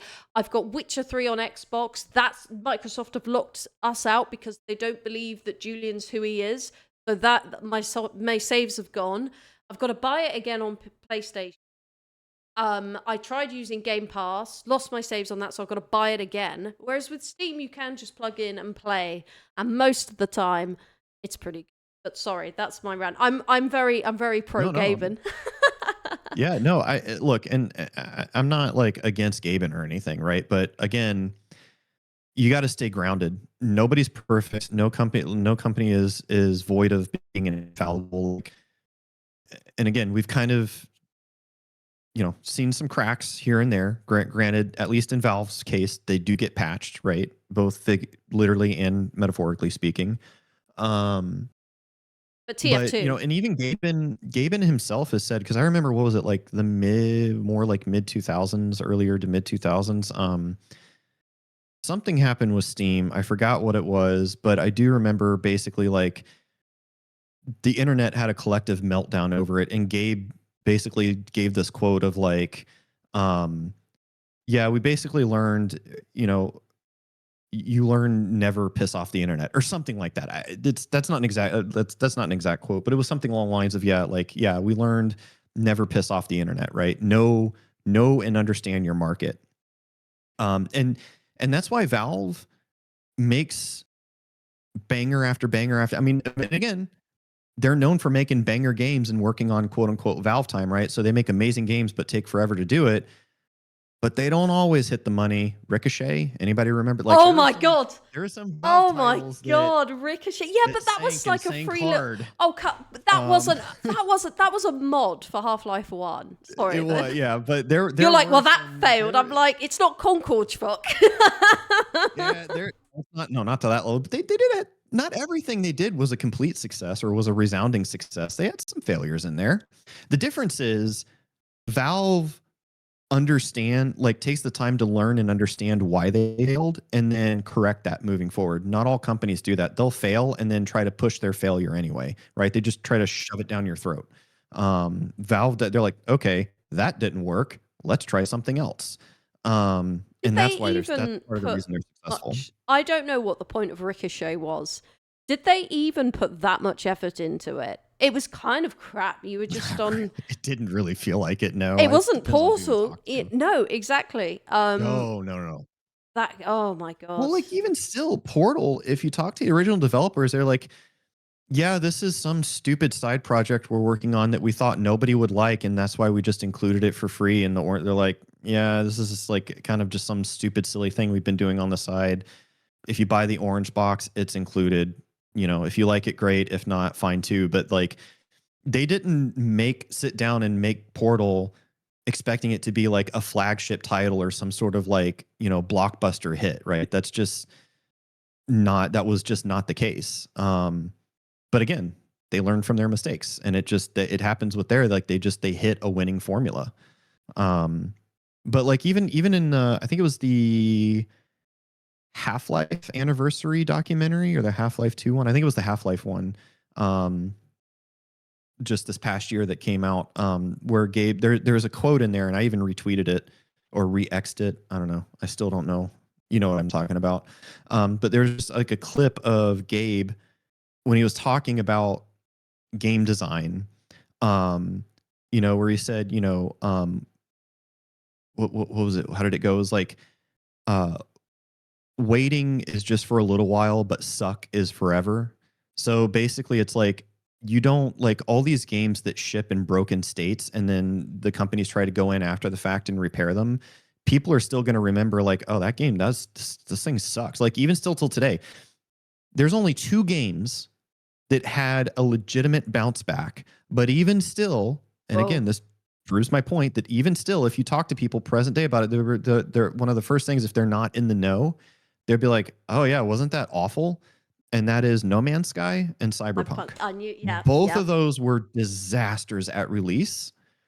But like nowadays, I actually I love Cyberpunk. I was going to ask you about that because I said to Julian, I treat Cyberpunk, yeah. No, I treat Cyberpunk like I do Fallout and Skyrim. Mod it until you break it. It's a great game to mod the hell out of and enjoy. And like after all the updates and the DLCs, there are actually a lot of like, I'm still finding stuff like just wandering around, Night City, like finding like actual events and triggering events and things that aren't like, a part of like the main story or even a side quest, like all these little things. Because it is actually pretty dense if you actually take the time and wander around. There's a lot of they did add, it wasn't like that at launch, but they did add a lot of content to it. I still want more. He's like, oh, it's still buggy and all this. I'm like, dude, has anybody played Skyrim or Fallout titles? You want to talk to me about buggy? Like, get out of here with that. Like, to me, that's just a stupid argument. Because they'll dunk on Cyberpunk, but then praise Fallout. And I'm like, are you void of reality here? Like, those games still to this day have major bugs, and some of them get worse the more you mod it. So I don't know, but yeah, my point is not every game. Everybody wants their game for some reason to be the next redemption arc, or at least that's how it feels, where they're like, yeah, let's release the game in kind of a broken, unfinished state and we'll patch it later. I hate that model and that mentality, because actually, and again, this goes back to what I was talking about earlier with physical versus digital media. Once upon a time, because you'll hear people of a certain age group say, and it's like, oh yeah, it's such a boomer take, haha. Which I'm not even. I'm a elder millennial. I'm not a boomer. But even like millennials and elder millennials will say like, well, remember a time where and it's not what's that term? Not butterfly effect, but anyway, it's like we're not dreaming it up. There was legitimately a time where you would get a game and it was like in a playable, finished state when you bought it, because games had to ship on CD and it cost money to build to write those CDs. And because there was it wasn't for gaming, but I was watching a mini doc on YouTube, and one of the guys that was being interviewed, it was actually, I think it was he was talking about them printing CDs for their telecom stuff or whatever, like driver CDs, and he was like, yeah, we had to get it right because a reprint would have sank the company. It would have been too expensive. They couldn't have done it. So like it had to be like, were they buggy and did they release patches? Yeah. But the games were still largely playable. They ran. There wasn't like content that was just flat out missing like you get today. They were still complete functional games. And I mean, you had various websites back then where you'd go to download official game patches and stuff, sure, because there were still some things that did need patching, but it wasn't like make or break like it is today. Like if you like, there's so many games, like, yeah, go revert back to day one patch for Cyberpunk and let me know how your experience is, or No Man's Sky, or insert any other game title. Like, have fun. It's not playable. It's broken, like fundamentally broken. There's a difference between having some bugs and minor issues and being fundamentally broken on release. Yeah, that's and true. I think with Cyberpunk, they got very changed her name. Yeah, I noticed Sorry. that. Mandela I just saw effect. that. Yeah. But Cyberpunk, I think they got overexcited. I think they rewrote the story a lot. Keanu Reeves got on board. They got overexcited, rushed the launch, and I think it's because it is fantastic now. I mean, I would still say it's not fully optimized, but I've had a lot of fun. It's a very attractive game. Modding your character is beyond fun. The photo mode, they keep adding to that. Yeah. And I still walk around like optimization still like, oh come on, like relatively new PC, you know. But I would say that when you compare it to like The Witcher 3, I don't know whether that's to your taste, but The Witcher 3 does still feel fuller. I think that Cyberpunk, when you walk around, like, yes, there's a lot going on, but I still think they could add more. I almost feel like they've moved on to the new Cyberpunk, which is Unreal Engine 5, the next title they're working on. Yeah, and I know, yeah, I know, and I thought Red Engine, it does look good. I think the back end is a bit messy for modding, but you do make it work, and the modding is very, very fun, if not highly sexy. Next, I will just say, like, you go on there and everything's these like pose packs, and I'm like, Yeah. you guys spend too much time doing this, okay? Like, I get one as a joke, but like, anyway, but the modding's very diverse. Let's just say that. But I do think Unreal, I'm interested to see how it look, but I don't want it to lose its character. Like, Julian's playing Kingdom Come Deliverance 2, and that's their own engine, I believe. I could be wrong, but I'm pretty sure it is. And I respect that. I don't know, actually. I have no idea. No, I think it is their own engine. But the point is, I think it's a shame that they are moving Cyber. But I think it's a travesty. but it's a shame that they haven't gone back. We had one DLC. I think maybe there was another in the pipeline. The world could be expanded as it is right now, which they did with the but I feel like they've done one EP and they're like, okay, well, can we try and forget maybe that part of history and move on to Cyberpunk 2, which is going to be fantastic. Like, I want to see more quests. I want to see more DLC because I will buy it. Yeah, I just think there could be more to it, but I think the world is fantastic. People liked the idea of it. The universe is great. I just want to see more of it. Yeah, I think for me, unless there is like a paradigm shift, or some sort of paradigm shift with Unreal 5, I'm still following. And this is unfortunate because I agree, because I do enjoy Cyberpunk now, at least, right? At release, not so much, but now I do with mods like yourself. Yeah. So unless there's some sort of like major paradigm shift, I'm not going to play Cyberpunk because it goes along with if it's on Unreal Engine 5, I ain't going to touch it. It just, that engine bastardizes games and just shows how lazy and complacent game studios have gotten in general to just use. They're not creative anymore. They don't develop their own purpose-built engine for their creative vision. And you can't, like, this proves, like, and again, software as a service, you can't make software one size fits all. You just can't. Systems will break. They become too complex, too bloated, too slow because of feature creep and all this other stuff. And like, you gotta trim the fat and understand that some people are not going to like that. But at what point are you hitting diminishing returns with the current model? Right now, I would say we're not only are we there, but we've been there. But yeah, like, actually, there's a great YouTube channel called Threat Interactive. You would never know it's a gaming optimization channel by the name. You'd think of like some cybersecurity channel, but it's called Threat Interactive. And the guy that runs the channel brilliantly breaks down not only the issues with Unreal Engine 5, but unoptimized games in general. And not only does it break, and here's the thing, and he's shown clips where like people try to, basically defame him, like, or talk smack about him or whatever on like Reddit and all these other places, and other YouTubers, like quote unquote game developers, and this guy, how I know he's the real deal is, one, I know the things he's talking, like the things he's talking about are real and are issues, but two, he brings the receipts. And here's the thing that I respect the most about him. He doesn't just criticize the current state of gaming and how awful the Unreal Engine 5 is, in those same videos, he also offers solutions. And that, I think, is what puts him way clear and above of all the little mongoloid redditors, all of the other YouTubers, you know, the little rats that talk crap about him. Those people just criticize for the sake of criticizing.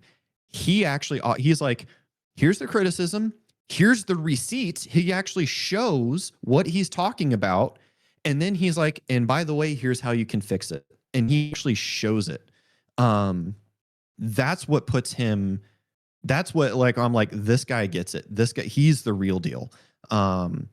Because, you know, if you're going to be in the industry in that capacity, you have to offer a solution. You can't just come out of the woodwork swinging, you know, without offering a solution, right? It's different. Like myself, like I'm not, yeah, I don't really have a technical solution. I'm not a game developer, but I still know and recognize the issues that face me. I can talk about those and offer what I think would be solutions for those.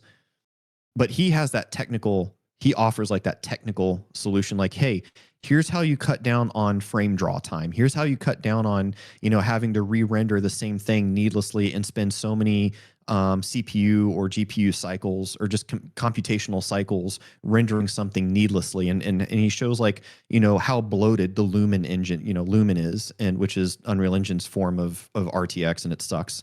And is baked in. I hate that. Because Unreal Engine has now shown other game devs, like, hey, just slap DLSS and fake frames on it and you're good to go. If I'm still of the opinion, unless I'm trying to play on 4K with the highest possible level of fidelity, which originally was kind of the intent of DLSS. Like when that first came out, the whole intention was like, hey, for people who don't, even for people that did at the time have the bleeding edge, you know, Titan, or not Titan, when did that come out? It came out in the RTX 20 series, I think, was when DLSS was first introduced. So like if you didn't have like the, you know, the 2080 Ti, you know, 3080 Ti, 4090, but you want to play at 4K with high fidelity, it's like, okay, here's a solution for that. Here's a way you can do that. And again, this is where something that was meant to do one thing got used and abused to do something else. Now DLSS and nowadays fake frames is just a lazy cop out, because game developers are going, we don't need to spend the time and money optimizing our game. Slap some DLSS and fake frames on it, baby. Like, yeah, oh yeah, it works. Like, shut the fuck up. Oh my God. Because, and I made a YouTube video dunking on Stalker 2. I played Stalker 2 on stream, and on stream deleted the game and refunded it because it was so fucking terrible. It was dog. And I'm not, oh, it's fixed now. I don't care. I'm not playing it again. Again, Gabe Newell's famous quote in the Half-Life documentary, suck is forever. You shipped it in a broken state. You lost me as a customer. I'm not playing it. But not just because of the terrible performance, but A-Life was fundamentally broken. Which was a huge, a very critical thing. And did we lose the stream? Oh, why? Oh, okay. I saw it buffer. I didn't know if it was for other people, but A-Life was the thing in the original Stalker game that made it, because Stalker was kind of the original Stalker Shadow of Chernobyl was kind of revolutionary in the way that Fear was, because their AI system called A-Life, what it would do is, even if you left a zone, you completely left one zone area loaded in, map loaded in, or sorry, area that you were loaded in. So you leave that area and load into a new area of the map, of the total map. Even though that zone that you just left is now technically unloaded, it's actually still functional. And so like if you were to go back, like there may be a random mutant attack on a camp. Or maybe a group of bandits attacked a camp that you just saved. And still to this day, if I play the original Stalker, largely I can have somewhat different experiences every time I play through the game because of that A-Life feature, because the world around you never stops. It's always moving. You know, bandits are always wandering around the map. Packs of mutant dogs are always wandering around the map. So like, there is a time like I've played the hell out of Stalker Chernobyl, and like early last year I fired it up again to play through it, and for the first time ever there is a camp in the second loading zone that I usually always save the guys there, and I went progressed to the barkeep, and I came back to that zone, and a pack of mutant dogs destroyed that camp, killed everybody there, and that was the first time with as many playthroughs as I have in that game. That was the first time that that's ever happened. I was like, oh. Well, that sucks. And the same thing in that same playthrough, there's a unique rifle that you can get from a bandit, and I think it's the third zone. And I couldn't find it. I was like, it's usually like the bandit usually spawns. I know roughly the area where he spawns, and I couldn't find it. Well, the bandit had wandered off to like the other side of the map and got killed. And I didn't know that until like I was already like basically done with the game and went back to that area for something. And I just happened to find his dead body, and the rifle was still. I'm like, that's where it was this whole time. Like, he was not at all where he usually wanted, because he just wanders around. And that was just fundamentally not in Stalker 2. But anyway, I refunded that game live on stream, and it was just such a fucking disaster, such a train wreck of a game. And I made a YouTube video about it, and people were talking, saying just ignorant, dumb shit. And one of the ones that really, just to go back to the console conversation, like clockwork, the Xbox, the console player's like, well, it runs good for me. You know why it runs good for you? Because basically, with the exception of titles that I could count on one hand, every game on console runs at sub 50 FPS, and the frame times are forever unstable. You don't, again, the Dunning-Kruger effect, you don't know what you don't know. You don't know that you're having a terrible experience. If you take that game and go play it on PC, you're going to have a completely, on a high refresh rate monitor, you're going to have a different experience, and you're going to realize just how shitty your Xbox is. But these people, because all they play is Xbox, they have no idea. So to them, it's a great experience, because they've never experienced a better one. They don't know that. They're completely unaware, or remain willfully ignorant of the fact that they could be having a better experience, choose not to, and then say some ignorant crap like, oh, well, it runs good to me. No, it doesn't. It just doesn't. Well, Euro Scumbag is of the view that Battlefield 2042 is the pinnacle of game design. That was disappointing. I thought it was a cool concept. And then I saw the reviews and I was like, nope. Osh has come into the chat. Osh993, welcome in. Base take, we like those. That's the whole point of the podcast. Adobe software runs better with less crashes and less processing power when cracked / offline. I can see that though. It takes up a lot of memory or processing power when it's connected to the fucking cloud to make sure you've got a subscription. As an ex-Redditor, Redditor's stuck. I'm sorry, but yeah, Reddit can be toxic. Demo Gorgonzola says the problem with optimization nowadays is that studios, instead of optimizing the game for players, are optimizing their production workflow at the cost of user unfriendliness. I can see that. Amorphous says that's a shocking take. This is Schflop. Is this a description of London when you're talking about Stalker? Oh my god, yeah, that's true. Osh also says, I can't forget about Doom the Dark Ages. People say, oh, back in the day, we used to upgrade GPU to play the newest Doom or Quake. But back then, we didn't have optimized real 3D Doom that is suddenly replaced with lazy 3D non-optimized shit. We upgraded because new tech brought something new, not forced to upgrade for absolutely nothing. Euroscumbag says, ship 360 poverty box. Yes, indeed, I have one of them. Battlefield 2042, the pinnacle of entertainment software. I still don't like that game, and it worsens. Doom, really? Because Debo Gorgon made a good point about Doom. Doom Dark Ages is the only Doom title till this day that I never bought and I did not play, because they fucked up. Their fuck up was doing what Unreal Engine 5... It's not Unreal Engine 5, but they did what Unreal Engine 5 does, and they baked in RTX, the same way that Lumen is baked into UE5. Can you explain that for the... Because baked in, does that mean it's baked into the texture, so it's not being generated as your... You can't turn off RTX. So you know how like other games that have RTX, ray tracing, you can turn it on or off, right? Like Cyberpunk, you can turn ray tracing off. You don't have to use it.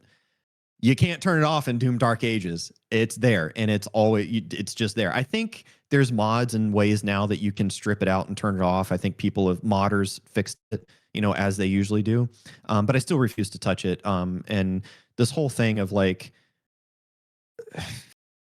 I feel about Doom Dark Ages the way other people feel about Doom 3. If I got it as a gift, To me, it's not a Doom game. I'd refuse to take it. Why? Yeah. You've insulted me. Like, Based. To me, Doom Dark Ages, it's not a Doom game. It has parrying baked in RTX. It's in some ways been like modders had to make a mod so that you could turn off that stupid slow-mo parrying bullshit they put in it. So to me, Doom Dark Ages is how other people see Doom 3. It's not a Doom game to me.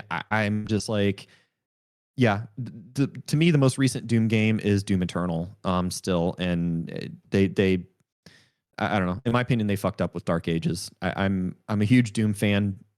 Been so since the very first one, Doom and Quake. But yeah, they fucked up with that one in the same way. As much as I love Quake, they fucked up with Quake Champions. Like, till this day, right now, more people actively play Quake Live than Champions, and there's a reason for that. And like fucking what's his name? Tim. Dude, that guy. Tim Wiltz. Oh, well, originally, when we're talking about the new Quake, you're going to have abilities anyway, and we just cut it out. And so now we made a game that has those abilities. Like, yeah, dude, you may have been considering that however many years ago. I'm guessing there's a reason you cut it out, though. Sorry, abilities don't belong in Quake. I'm so sick of ability shooters and battle royales and extraction slop. I'm fucking sick. Everybody wants to be the next, Fortnite or Apex Legends. Everybody wants to be the next Escape from Tarkov. Like, fucking stop, man. Oh God, I'm so sick of it. I'm so sick of it. I think Mrs. Shvok needs to deliver you some paracetamol or ibuprofen at this point. Dude, I'm serious, man. RTX lighting, its chief purpose is to increase system requirements 10 times for no real reason. Because most lighting... For minimal gain. Could be baked into... Yeah, that's bad. That's the opposite of optimization. Could be baked into light maps like in good old HL2. Yes. Without noticeable reduction in quality. Yes, very true. Alien Isolation, Euro Scumbag, I've not played yet. I've heard good things. Look better than all the modern slop today. Shvok, have you talked about the genius game designer Rel? And I don't know why. Osh is saying best of luck. I'm not sure. But yeah. Anyway, that's chat. Oh my God. Who is Rel? So 2 things. Gluten-free. Now I am going to get a migraine. Thanks, Euro. I am going to get a migraine. So Rel has to do with a beloved game of mine called PlanetSide 2. I'll get into... Oh boy, do I have some things to say about PlanetSide. But like on the graphics thing, like, so we have games like, Doom Dark Ages with the baked-in RTX, Unreal Engine 5 engine, all the games that are built on that. We're regressing in visual fidelity. We're like going back in visual fidelity while the computational requirements continue to increase. And okay, and again, the same people in that YouTube video I made about Stalker are like, just get a better computer, Shvok. Oh my God. And I'm not saying this to brag or to gloat. I'm just saying this to make a point. At the time that I played Stalker 2, I had a 13700K voltage tuned with tuned memory and an RTX 4080 that was also tuned. I had a great system. The only reason I had a 4080 is because I couldn't get a 4090. They just were forever out of stock. My computer that I'm on right now is an AMD 9800X 3D tuned, voltage tuned, multiplier tuned, tuned memory, and an RTX 5090. Right now I've got the best hardware that money can buy. And these games still run like ass. Yeah. Yeah. For minimal visual fidelity. And anybody who follows me in my streams knows that every year in October, one of the games that I play every year during October is Fear. I love the original Fear. That game has better visuals, better AI programming, just better everything than a lot of AAA games that have been released current day. That game has has reflections and shadows, and they're not even real time. Like games nowadays have RTX, real time path ray tracing, and you still can't make a reflection of your main character in a mirror. Quake 3 Like Arena if you notice did. in modern AAA titles, mirrors are kind of like grayed out. Like you Quake don't actually 3 Arena. Oh, the cornbread's you coming. don't actually have reflections. Whereas in Fear, like whether it's a puddle on the ground or a mirror that you walk by, you can see your reflection of Point Man. And Doom 3, same thing. Miss Shvok is here.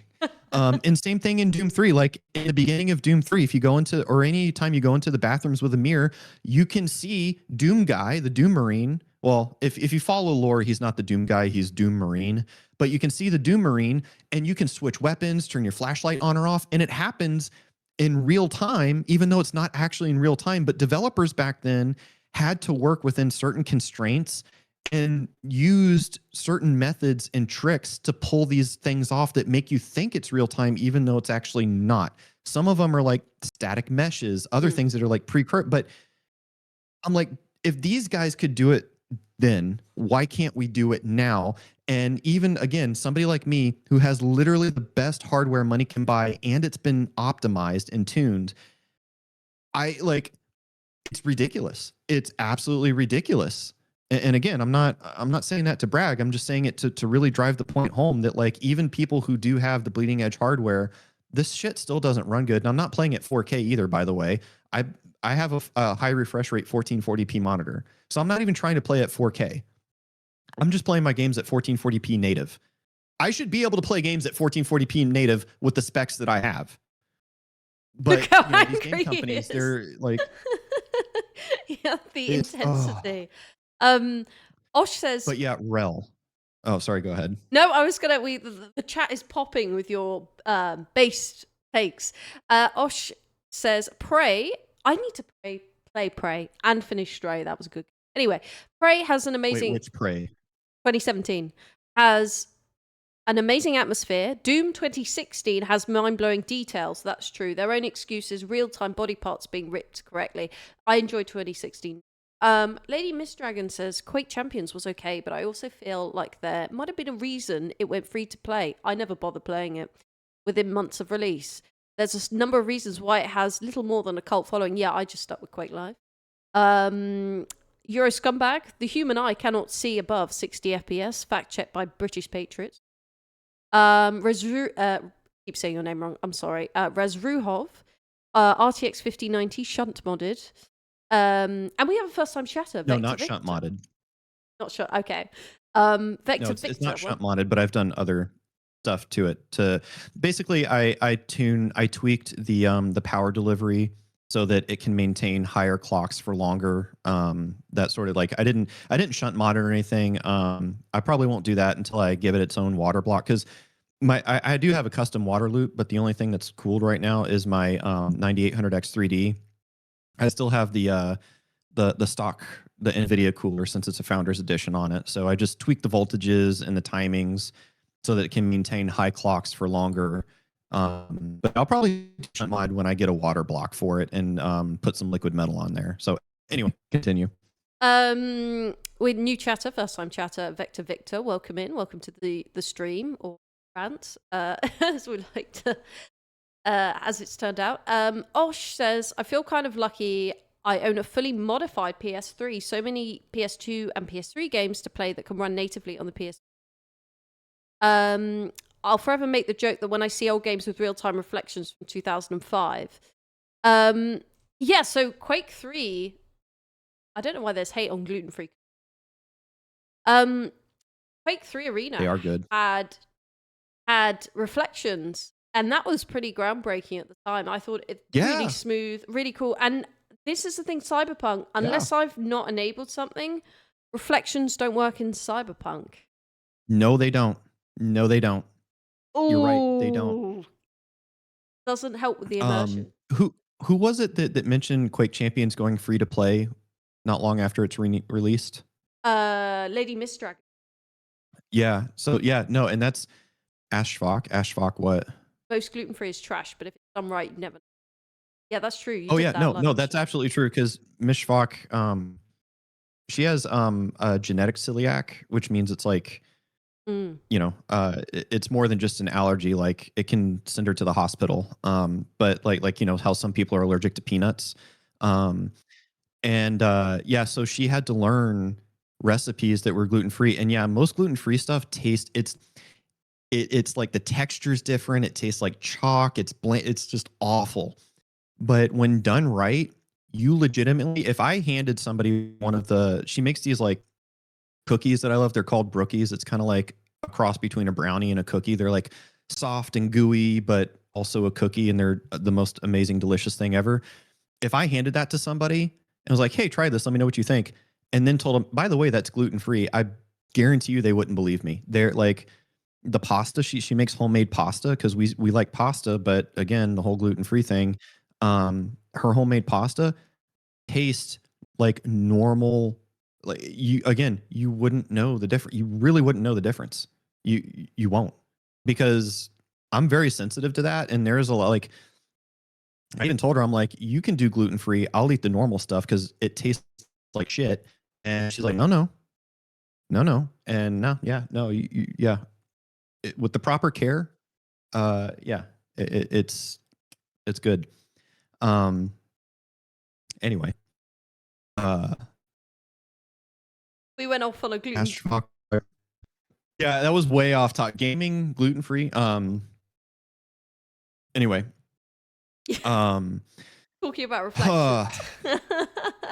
We reflections. wanted. Yeah, no, you're right. Like even in Cyberpunk, I think even if you turn on path ray tracing, you get some reflections. Like if you're driving a car, like the reflections of the lights of the buildings and stuff, you get that. But like, yeah, you don't actually get full character reflections, even with path tracing turned on.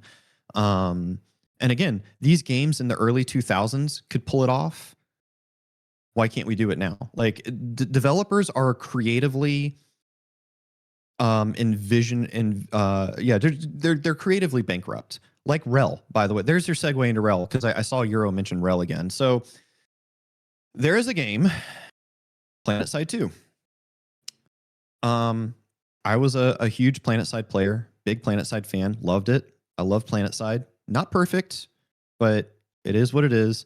And I was one of those people, like I was pretty average when I started playing PlanetSide, because I played in the beta in, what was that, 2012, and then the game launched, and I was pretty average, like I wasn't good. And then I started playing with people who were really good and like really taught me the game, like got me to a point where I understood the game, and I like within the span of a week went from being very average to like a really good player. Like, I think now if you check on my PS2 stats, like I don't have a single character that's under a 4 KD average in PlanetSide. And that, ladies and gentlemen, since it's being discussed in the stream chat, that's why Shvok's married. Why? Because of those stats. Yeah, you know what? Yeah, my stats speak for themselves. But yeah, Excellent. like I don't think I have a single. Use a gun. Again, great timing on that soundbite. But yeah, I went from being a very average, like basically a shitter, like, and even still, I wouldn't have considered myself a shitter, and here's why. Because shitter is the modern day term for what we back in the day would call a scrub or a noob, but not in the term of like, oh, you're new to the game, like a noob in the derogatory sense, in that you are so unaware of how awful you are and you think you're the best thing ever. And you refuse to get better. So I was like I knew I was bad, and I didn't act like I was that good, because I knew I was like, yeah, I'm a bad player, but I didn't know how to improve. So I had somebody teach me the game, and then after that I fell in love with PlanetSide, because I just started like destroying people in PlanetSide. And in a game where the average KD was like just under 1, it was like 0.8 or something like that, and I was at like a 0.9 to a 1, and I went to 4 KD, and I was like destroying people, single-handedly taking points, like able to do things on my own, solo things. And I just fell in love with the game, and I genuinely enjoyed PlanetSide. Met a lot of really cool people. All the people that I'm friends with on Discord, they're all from PlanetSide. So I have a lot of my friends and competitive people that I play with in Battlefield today. They're all PlanetSide players. Yeah, I got to a point where I was like, I was actually competitive, like in PlanetSide, and or I could at least compete with the other talented players in the game and hold my own. And the game, sure, yes, it had issues. It was not perfect, but I still enjoyed it. And that was back when it was owned by Sony Online Entertainment. And I think the primary game designer at the time was Matthew Higbee, a guy by the name of Higbee. So over time, SOE goes away, sells off the PlanetSide 2 IP, intellectual property, not the IP address of it, but the intellectual property. Higbee goes away, moves on to other things. I don't know what he moved on to some other I think he has his own game studio now or something. And enter in the era of Rel. Rel was nothing more than a slightly above average YouTuber who had some absolutely dumb takes when it came to PlanetSide, and was basically like a spreadsheet goblin with PlanetSide. And you cannot design a game like PlanetSide or Battlefield with you cannot balance a game with spreadsheets. Okay, I'll get to that in a minute. But he was like, oh, on paper, this gun is this many BTK bullets to kill at this, fire rate or RPM, whatever. He made videos about PlanetSide. Okay, that's the point. And they were whatever. Somehow, which shows anything is either one or two things is true. Either it is true that anything is possible, or we're living in a fucking simulation, because this motherfucker somehow goes from being a barely above average YouTuber making these ridiculous YouTube videos that showcase his skill gap in a game that he's making the videos about. He goes from that to being the game's lead game designer.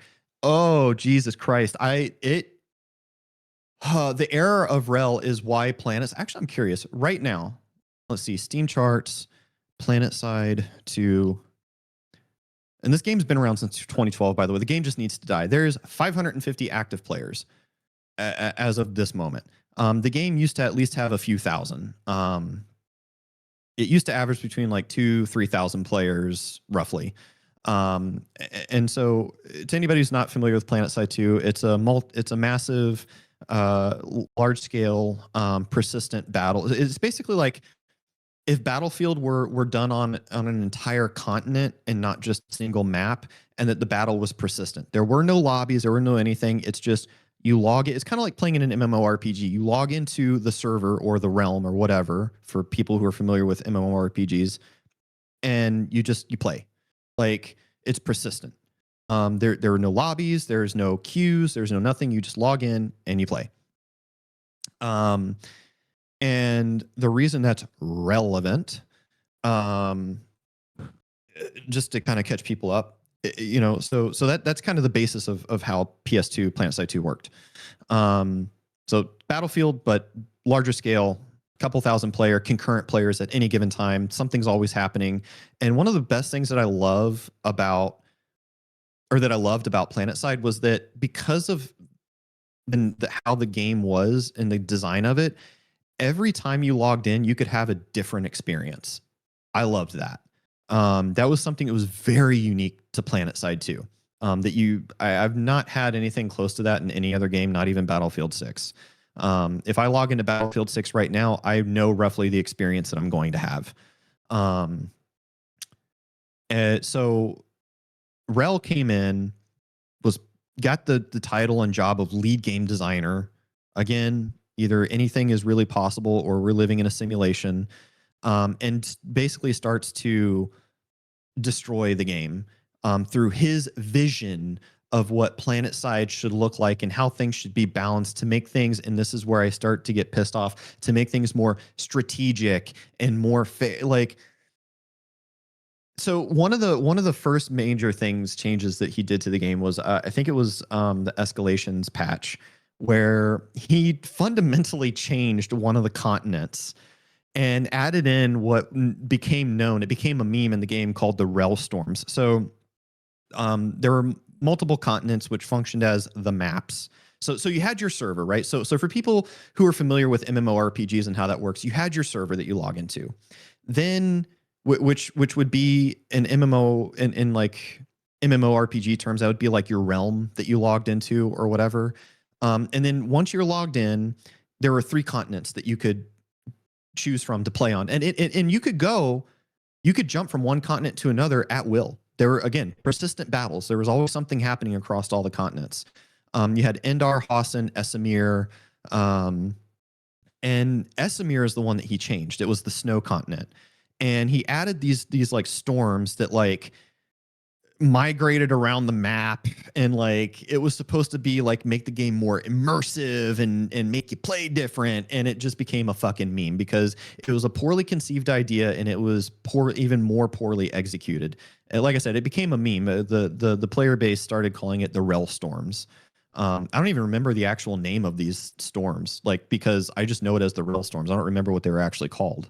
And then he further destroyed Esamir by taking out, so there are these, every map, or excuse me, every continent had at least some form of a base called a biodome. And I love, oh man, biodome farms were, oh, that was great. I love me a good biodome farm. And he took them out of Esamir and replaced it with these bastardized underground bases that were confusing to navigate unless you really, really knew the game. It just, or confusing to navigate at first, I should say. They were just completely bastardized. He tore up the continent, made all these changes that no one was asking for, and over time just eroded the game. And so, mind you, the game went from like 2,000 to 3,000 players, concurrent players, give or take, at any given, even on off hours, right? That's not even peak hours. Just on off hours, it could be 2,000 to 3,000 people playing at any given time concurrently. And now there's only, like I said earlier, there's 550 players as of right now if you go to Steam charts and look up PlanetSide 2. And those sub 550 to 800 players that are left are all the idiots that were on Reddit and in the official PlanetSide 2 forums talking about how Rel saved the game. He saved PlanetSide. Well, Rel used to say that the numbers speak for themselves. And yeah, Rel, yeah, they do. Yeah, they do. Because we went from having a couple thousand concurrent players to now a few hundred concurrent players. So yeah, you destroyed it. Thanks for that, by the way. Amongst other things that they did, there was a point in time where PlanetSide 2, the code base, was merged because it was built for PC, came out on PC, but later ported over to PlayStation 2. So you had PS2 on the PS2. And when they did that, they merged certain parts of the code base. And when they did that, they broke the sound. The game actually had functional sound before that point in time. After that point in time, like, the sound, and still till this day, has just been fundamentally broken. Rel also destroyed the heavy assault class in the game because he catered to, again, these people, these scrubs, these shitters. He took away, certain types of armor that were in the game because it wasn't, well, I forgot, it wasn't balanced or fair or something, or whatever dumb shit term he was trying to use. I don't even remember. But he destroyed the heavy assault class because people couldn't be bothered to understand how the game worked and position themselves or learn how to take fights that favored them. So these were the players who would just run up on a heavy assault class, go toe to toe with them. They would pop their overshield and win a fight. Like, yeah, dumbass. Like, that's what's going to happen. You don't even have to be a talented player to make that happen. Like, if you saw a heavy assault, there was a way to engage people that favored you. And I talked about this way earlier, right? When I was talking about that quote from Rafa when he was like, live to fight again. Like, understand the game you're playing, how it works, the mechanics. Understand when an engagement doesn't favor you, know when to back away from it and re-engage on your own terms and win the fight. And so yeah, like Rel he doesn't understand game development, didn't actually understand PlanetSide outside of looking at numbers on a spreadsheet, and it destroyed the game. And so yeah, Rel, the numbers do speak for themselves. There's 500 people playing a game that you destroyed. And by the way, he's no longer a part of PlanetSide. He pulled the pin on the hand grenade and then jump shipped, and now he's doing some other. I don't even. He's working on like a tabletop game now. And to show you the size of this man's head, he thinks that his tabletop game will rival and destroy Dungeons and Dragons and its player base. Good luck with that, dude. It's been 13 minutes of the rail run, but I think for your health, Shvok, and my stomach. I have a headache just thinking about that. Sorry. Oh, hello all. I don't know if I've chatted here before, but been lucky and enjoying the conversation. Haggis but muted. Doesn't say you're a new chatter. You might have been here before, but we that. You're welcome, Shvok. I have to make dinner. But this has gone very well. Shvok's like, I thought this was going on for several hours. I have more to say. Yes, more to say, but we can save that for next time. We're not sure. Yes. We'll have to discuss when next time will be, but I think this has gone well. Chat was popping. We had some good, maybe not for Shvok's blood pressure, but they were good conversations. That was bad for my blood pressure. That was bad.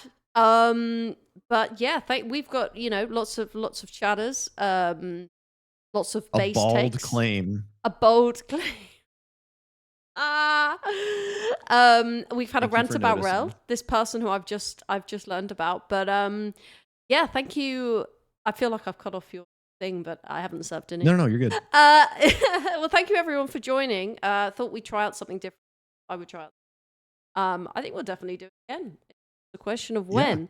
I'll upload this onto YouTube when you're playing on console or whatever takes your fancy. I'm gonna have to figure out who I could trade into. Well, I will say before you do that, I appreciate you having me on, and yeah, I'd love to do this again. So thank you to everybody. Yeah, no, I appreciate it. Thank you. No, of course. Well, there will. Okay. Let's see. I don't know. I don't like how they've redesigned this raid layout. It's so annoying. Shvok talks, Rosie listens. Yep. Oh man. Sorry. Shvok rants.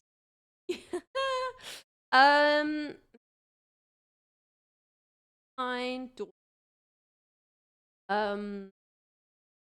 know who to rate.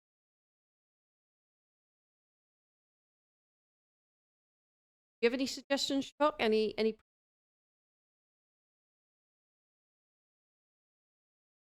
Oh, I think you muted.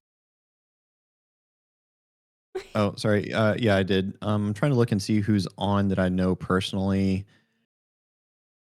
You're not on. Thanks for the stream. No, I don't see anybody streaming that I know personally that I'd be like, yeah, go raid this person. Yeah, these are all just other like generic streamers. So yeah, I don't have anybody today. Sorry. No worries. I'm gonna give Newcomb Quad 9 raid. Yeah. Playing Dawn of Dark Crusade. Okay, thank you for the stream. Thank you everyone for being Oh, well, you said it too late now, Lady Miss. Thank you very much, everyone, and we will. Peace.